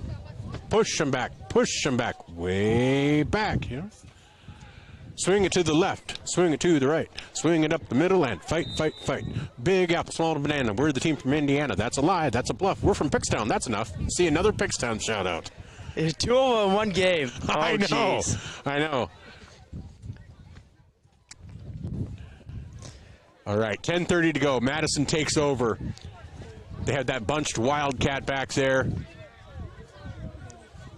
I couldn't tell if it was Peterson or Barger.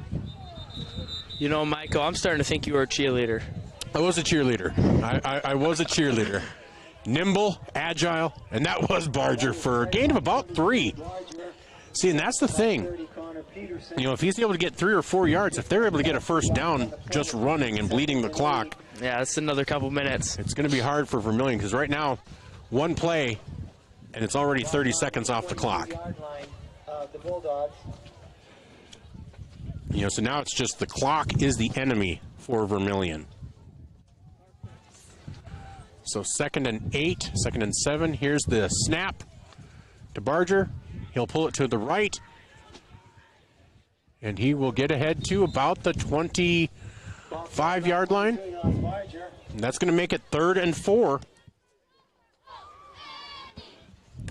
You know, that's manageable. You know, that's... And if you play... Not that you're going to play 4-down territory at your own 25, but if you're getting 2 or 3 yards a pop, you easily could think that way once you're to the midfield or beyond. Yeah. You're not going to do it at your own 30. That would...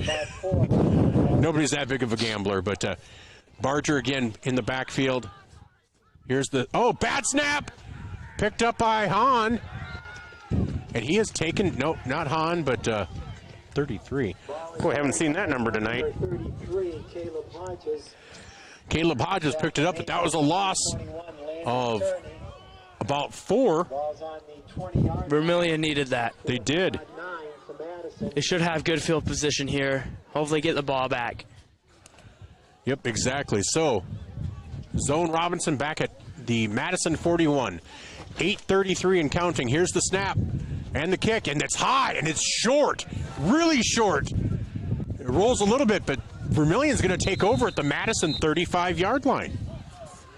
That's exactly what Vermillion hoped for. So 8:24 to go here in the 4th quarter. Madison 14, Vermillion 2. Vermillion has been unable to move the ball much tonight. Had a couple of big plays, one sustained drive that ended in an interception. But they now have the wind at their back. And so we'll see what they can do here. I think they have all 3 timeouts remaining. So if they're able to score here, they have a real shot at this. So Nolan Nygren in the backfield, Ryan Chapman to his left. 1 receiver left, 3 receivers right. Here's the snap. Nygren looks to pass. Deep! Into the end zone. Incomplete. And Zone Robinson is frustrated. That ball held up there a little bit.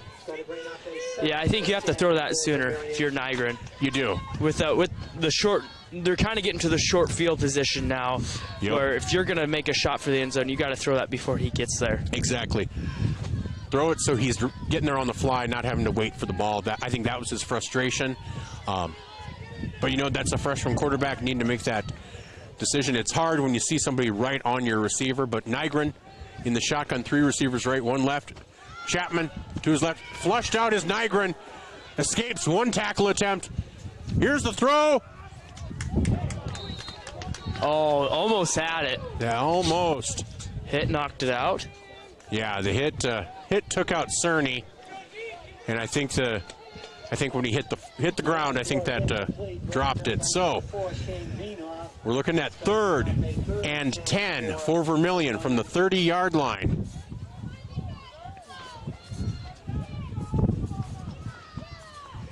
And I think with 8:12 remaining and your field position, it's 4-down territory. I think you have this down and 4th down to try to get this. So 3rd and 10. Nygren in the backfield. Chapman to his right. 3 receivers bunched to the right. Nygren looks, rolls. Here's a throw, and boy, unable to get enough oomph behind it to get to Zone Robinson. But there is a flag on the play. Are they going to call holding? Yes, that's what it looks like.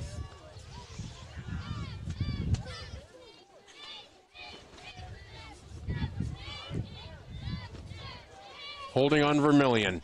Looks like it's holding against Vermillion. Oh.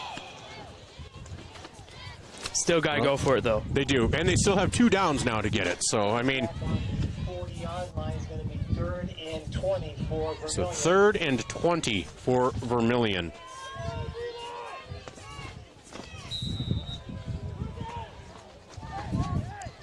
As Nygren is in shotgun, Chapman to his right. Here's the snap. Nygren looks, pulls it, looks to run. He's got 5. He got almost 10 yards, almost got the 10 yards back. So essentially what they would have had before, 4th and 10, maybe 4th and 11. Ran the ball down to about the So 9-yard gain. 4th and 11 for Vermillion. 9-yard gain for Nygren. That'll be 4th and 11.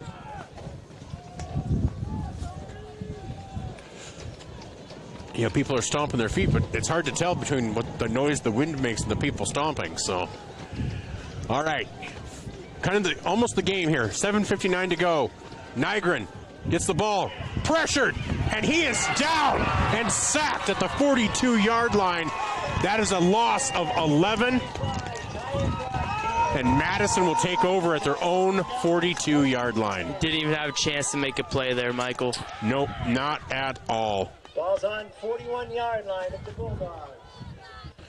So gained 11 on the play, 9 on the play prior, lost 11 on the sack. He just didn't have a shot. You had 3 Bulldogs in the backfield before he could even plant. And that's been the story of the night, is Madison Bulldogs breaking into the backfield of Vermillion. So Madison takes over, 7:51 to go, leading 14-12. They're at their own 41-yard line. Here's Barger, and this is going to be the story of the rest of the night. And Barger gains 6 yards. If they get a first down here, you almost have to say it's close to being over. Yeah, I think so. I think if Madison still has that ball around that 4-minute mark. Yep. Right now, 7.5 minutes to go and counting. Madison is keeping the ball on the ground, constantly bleeding that clock. And remember, it's not a 1-score game, it's a 2-score game. 14-2. Kind of a 2-score game on a drive that featured 2 pass interference penalties, neither of which I completely agreed with. One I thought was questionable on the sideline. One, the ball didn't even come close to the receiver, and Barger just got himself a first down. Another gain of 6 yards for Barger. So that gives Madison 3 more downs, brand new set of downs, and 6:58 to go. And this is almost that field position where you could almost try to run it 4 different times. You know? No, yeah, I agree. If I'm Madison here, I am running it 4 different times. You know, because you can even act like you're going to go for it on 4th down and let that play clock and the clock just bleed. So here's the bunched up Wildcat. Barger will take the snap. Here we go. And Barger to his right. Cuts back, and he will gain about 3 yards. And that takes us to 6:23 and counting. So they won't snap this until well into the 5-minute mark. Ball's down to the 43-yard line. 2nd and 6. You know, I see him keep looking over to the sidelines for a play, and I guess if I were a coach, I would just say, we're running that same thing. You know, whether we gain nothing, gain 3, you get the 30, 40 seconds off the clock. Yeah, at this point, I think the only difference in play is going to be the direction. Yeah. And here's Barger pulling ahead, gaining about 3. Because really, the game's not over yet. No. So you still got to get them first downs. Yep. And Vermillion timeout. They'll start using those. So 3rd and 3 for Madison from the Vermillion 42-yard line, leading Vermillion 14-2. We'll be back in 1 minute on ESPN Radio 101.5 FM, 1570 AM KVTK, and Vermillion streaming on YouTube. Visit our sleep experts at the Yankton Slumberland. With over 50 mattresses to choose from, we carry every price, free financing options, and the most trusted brands in the nation like Stearns & Foster, Sealy, and Tempur-Pedic. Snoring or lower back pain tormenting you? Seek relief with an adjustable power base. Fall asleep faster and cooler with our sheets and pillow selection. With a 120-night sleep trial, you can't make a mistake. See us today at the Yankton Slumberland, 2401 Broadway. Safe means you're sort of protecting yourself. My mom and dad told me how to be safe. It's like super duper important. Hold a grown-up's hands. Put a helmet on because you might hurt your head super duper bad. Protect their future by protecting yours with your local State Farm agent, Dick Sunday. So Barger on 3rd down, Bulls ahead for a yard. That'll bring up 4th and less than 1.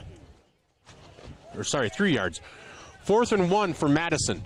5-12 and counting. Vermillion wants a shot at this. They need a stop. They need a stop. They're going to snap it to Barger. This is going to be the same play.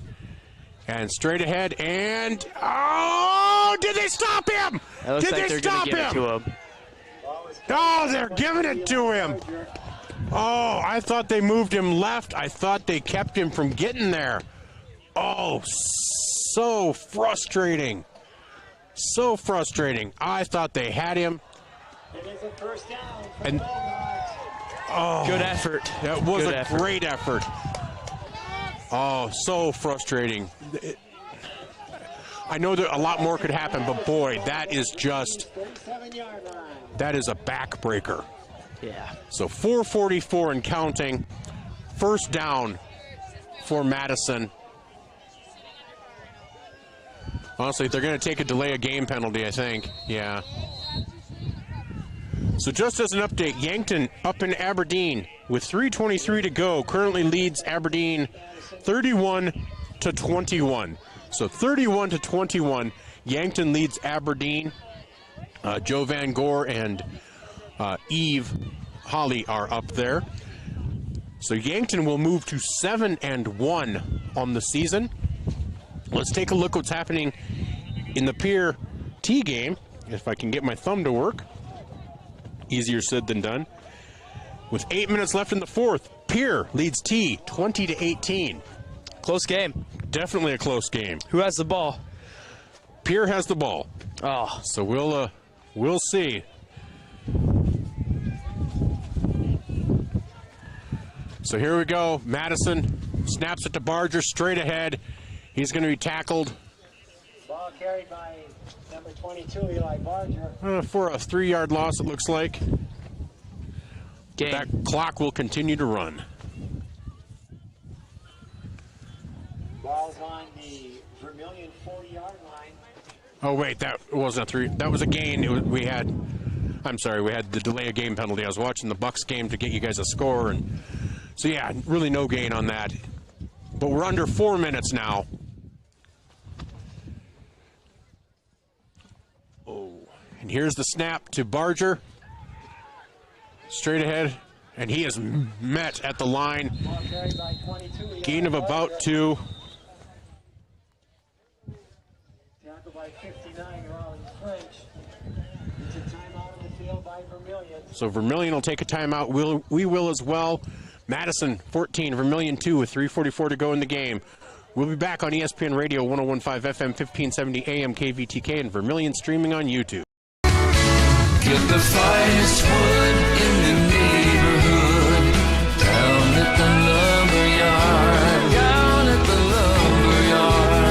But it's not just wood at the Lumberyard. With a wide variety of quality building materials, the folks at the Lumberyard can help you with all of your project needs.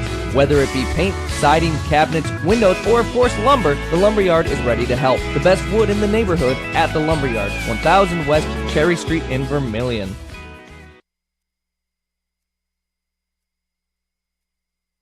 You ready to start a career with an exciting team? Thermobond. And we're back. 3:44 to go. Ball is on the Vermillion 39-yard line. Madison has it 3rd and 13. Barger now is the only back in the backfield, and I expect him to actually run 2 plays here.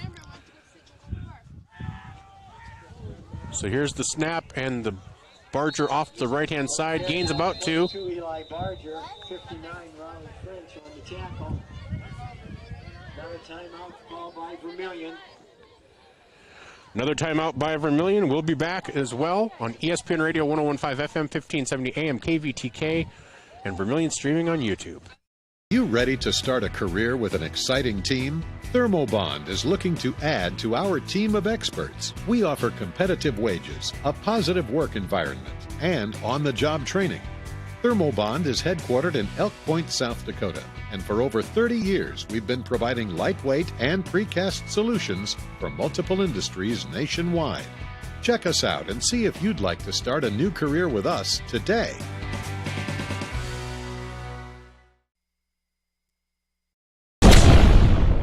Todd's Electric, your full-service electrical contracting company. Todd's Electric services residential, commercial, agricultural, and industrial customers. From the simplest service call to the most complex design-build project, Todd's Electric has the expertise to do it right. Call Todd's Electric for all your electrical needs. Todd's Electric, helping you control all things electric. Except for lightning. Todd's Electric. Go Tanagers! On 4th and 13, Barger carries the ball to the right, and it's unsuccessful. Vermillion will take over 1st and 10 from their own 32-yard line. 3:32 to go. Vermillion needs 2 scores. As we said, Coach O'Boyle mentioned this is kind of the first round of the playoffs. You know, the winner of this game gets to continue. The loser probably sees their season end next week. Next Thursday. So Nygren comes to the line at shotgun. 3 receivers right, 1 left. Nygren looks to pass. He's flushed from the pocket, scrambling, and he is tackled from behind for a 2-yard loss. And the clock will continue to run. 3:21. Nope. Nope. There's an injured Madison. Injured Bulldog. That'll stop the clock. Back to the 30-yard line. 2nd and 12 for Vermillion. So while they attend to that player, we will take a timeout, courtesy of Murph's Appliance in downtown Vermillion. You're listening to ESPN Radio 101.5 FM, 1570 AM KVTK, and watching on Vermillion streaming on YouTube. Last week, a guy walked into the UPS store in Vermillion. He did not notice the copiers, the printers, the mailboxes, the banners, the posters, not even the business and shipping supplies. It was like he had blinders on. Hi, this is Jay with the UPS store in Vermillion. Many people don't see everything we have to offer when they stop by the UPS store to ship their packages. They miss all the things we have, like printing, designing. We even offer notary services here at the UPS store, located on Cherry Street in Vermillion.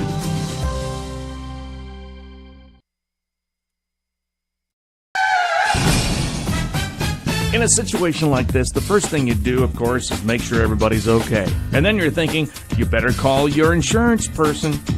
No, just call Justin. At Vermillion Auto Works, you see Justin handles all the insurance claims and gives free quotes. Not everybody does the free quote thing anymore, you know. So call Justin at Vermillion Auto Works. He'll take care of the situation. Carrying WeatherTech, Rough Country, and Tuxedo. Vermillion Auto Works. And Nygren is sacked back at the 19-yard line. That is a loss of 11. So with 2:56 to go. 2:52 and counting. It's now 3rd and 22 for Vermillion. Back to the 20-yard line. As Yankton has just defeated Aberdeen Central 31-21 to move to 7-1 on the season. Here's Nygren in the backfield. Here's the shotgun snap. Pass over the middle to Peterson. He's down to the 41-yard line. He's going to be about a yard short of the first down. Oh, no. They needed a first down to stop the clock. They did. So clock will continue to run. 2:12. 2:09. Out to the 41-yard line.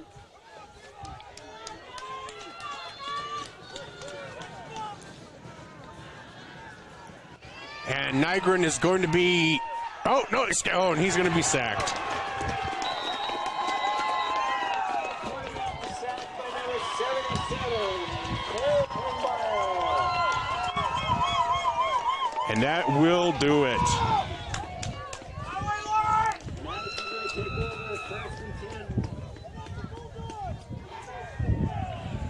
So a minute 52 remaining. Madison takes over.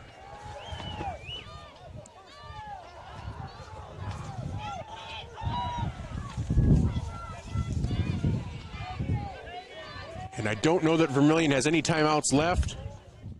They have one timeout left maybe. So Madison can just kneel it down. Victory formation. Vermillion will fall to 2-6 on the season. Here's the snap and the kneel down by Eli Barger. Barger kneels down. Brings the ball back to the 30. And Madison will win their second game of the season. 2 in a row. They're 2-6 on the year, having defeated Lennox last week. Vermillion this week. Vermillion will fall to 2-6 on the season. And as we said, pretty much ensuring that they will not make the playoffs this year. Some other things can happen. I mean, once the numbers come out, but it's hard to see a path forward. So a minute 8 and counting. That was on second down. So that'll make it 3rd and 18. Going to bring up 3rd down for Madison.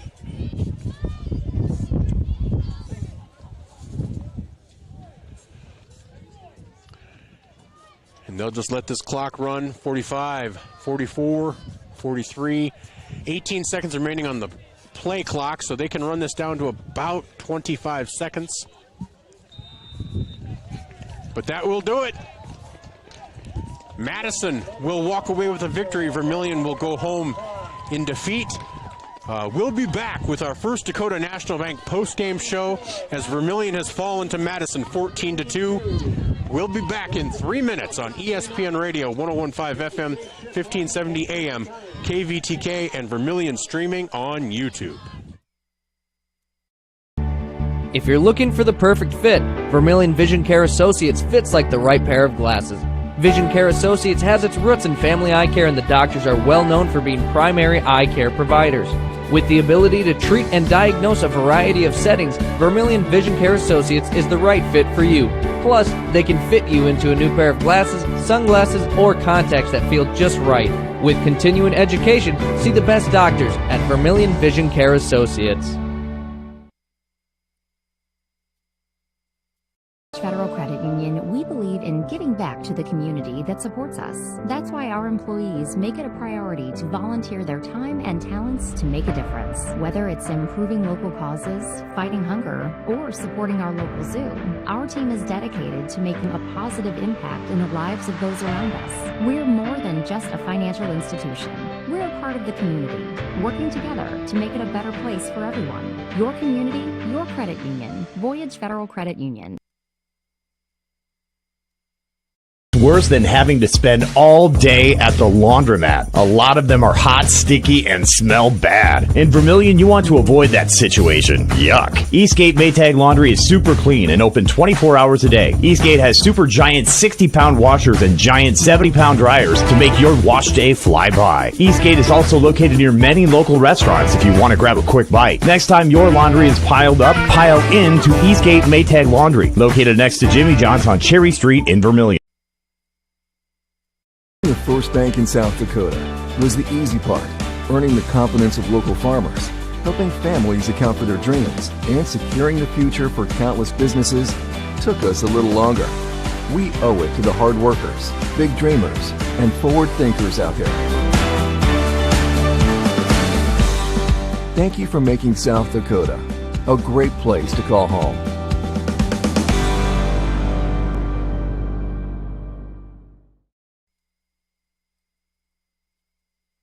Piper, the sign says it all. Flowers and gifts. The store is bustling with something new all the time. There are flowers for any occasion, weddings, anniversary, birthday, or just to say I love you. There's coffee, soups, dips, and sweets. Need to give someone a chuckle? The socks say it all. Home decor, candles, jewelry, memorial items are all found at your gift store of Pied Piper Flowers and Gifts, corner of 15th and Broadway in Yankton. You can also shop online, and best of all, we deliver too.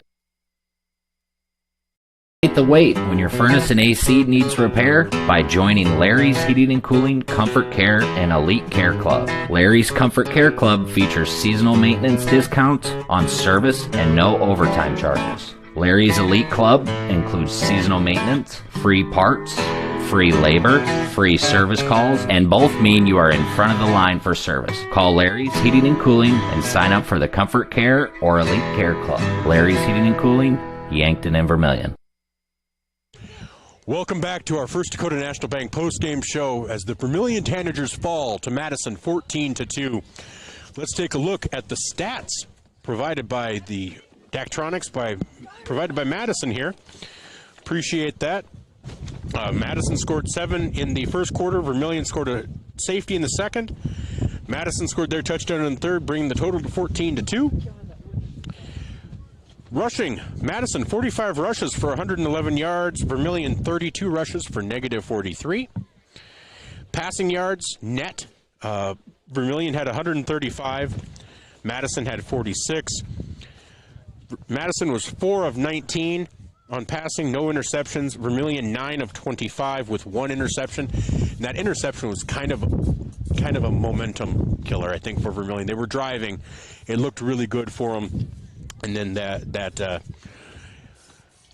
interception unfortunately ended that. So individual stats: Ryan Chapman 15 rushes, -17 yards. Nolan Nygren 17 rushes, -26 yards. Eli Barger for Madison 34 rushes for 97 yards. Jordan Peterson 6 for 15. And Andrew Combs 1 rush for 13 yards and a touchdown. And so those are kind of the stats if you want to look at it. Receiving for Vermillion 5 for 66 for Peterson, Rohrig 1 for 54, Cerny 1 for 18, Robinson 1 for a -2, and Chapman 1 for a -1. Madison Veenhoff 2 for 22, Combs 1 for 21, and Barger 1 for 3. And the lone turnover or interception was Lincoln Anderson, and no return on that one. Sacks, none for Vermillion. Madison had Tyan Braskamp 4 for 22 yards of loss. Braxton Bjorklund 1 for 3. Caleb Pedersen 2 for 18. Cole Klingbeil 1 for 12. And Parker Johnson 1 for 5. And those are your stats. We're going to take a 2-minute timeout. We're going to take a look around the state. And then we're going to try to get to the warm car. Or get to a car and get warm. So we'll be back shortly on ESPN Radio 101.5 FM, 1570 AM KVTK, and Vermillion streaming on YouTube. Nice. Maytag appreciates a compliment, but this Maytag washer isn't just eye candy. Wow. Inside, it's got the capacity and power to handle even the mightiest loads. I love this. Yeah, she's a beaut. It's a he. How do you know? Don't worry about it. Find Maytag products and the industry's best appliances at your local dealer. Murph's Appliance, downtown Vermillion. Your invitation to thrive in Yankton, South Dakota. Nestled on the bluffs of the Missouri River, plenty of outdoor adventures are waiting. Whether you work remote or in a traditional office, we have a spot for you. Quality healthcare, diverse manufacturing, progressive school system, Mount Marty University, and so much more. Explore with family and friends. Let's thrive together.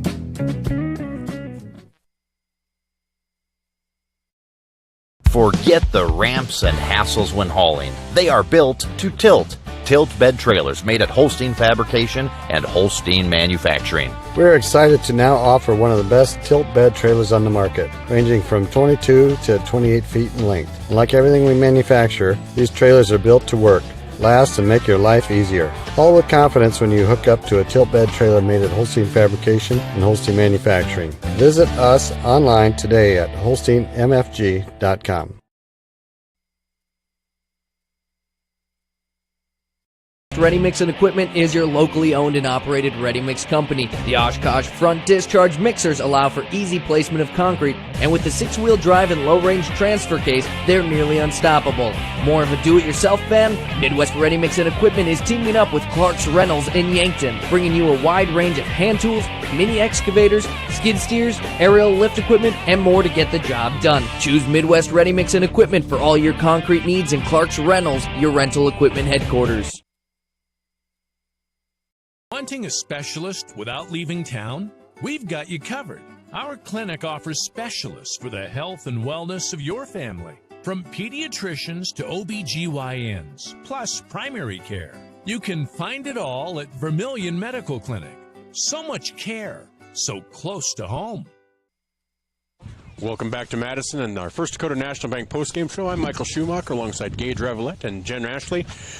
As we are getting ready to give you the scores from around the state, let's take a look. 11 AAA. Brandon Valley defeated Sioux Falls Jefferson in an upset, 34-6. Roosevelt leads Stevens 35-21. 2 minutes left in the fourth. Harrisburg defeated Brookings 61-0, and O'Gorman over Rapid City Central 42-7. And Sioux Falls Lincoln leads Sioux Falls Washington in a surprise to nobody, 49-7 after the first half. 11 AA. Pierre does defeat T 26-18, so that secures the first seed for Pierre. Yankton will finish second. Well, obviously they're still next week, so who knows what could happen, but right now it solidifies that first slot. Huron over Mitchell 19-14. Sturgis over Douglas 45-21. Watertown over Spearfish 42-7. And Yankton over Aberdeen Central 31-21. This look around the state is being brought to you by Midwest Ready Mix, as well as Yankton and Vermillion Medical Clinics. In 11A, Canton over Custer 55-23. Madison over Vermillion, of course, 14-2. Chamberlain over Millbank 33-13. Sioux Falls Christian over Bellefouche 42-6. Dakota Valley over Beersford 36-0. Del Rapids over St. Thomas More 42-15. And West Central over Lennox 36-6. In 11B, Tripp, Delmont, Armour, and East Central Dakota Christian, yay, over Miller Highmore Herald 44-14 with 1 minute to go in the game. And Elk Point Jefferson over Bridgewater Emory Ethan 35-6. Hot Springs over Hill City 56-6. Sioux Valley over Flandreau 47-7. Parker over McCook Central Montrose 13-0. And Tri Valley over Wagner 38-6. In 9-man, let's just see. Phillip over White River 54-0.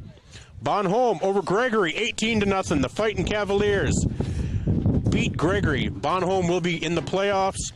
Centerville over Garrettson 34-14. Freeman Marion Freeman Academy 54. Florence Henry 0. And that's going to be our look around the state. For Jen Ashley and Gage Ravelette, I'm Michael Schumacher. Thank you so much for joining us today. We really appreciate it. You have yourselves a great night. You've been listening to Vermillion Tanagers football, brought to you by First Dakota National Bank on ESPN Radio 101.5 FM, 1570 AM, KVTK, and Vermillion streaming on YouTube.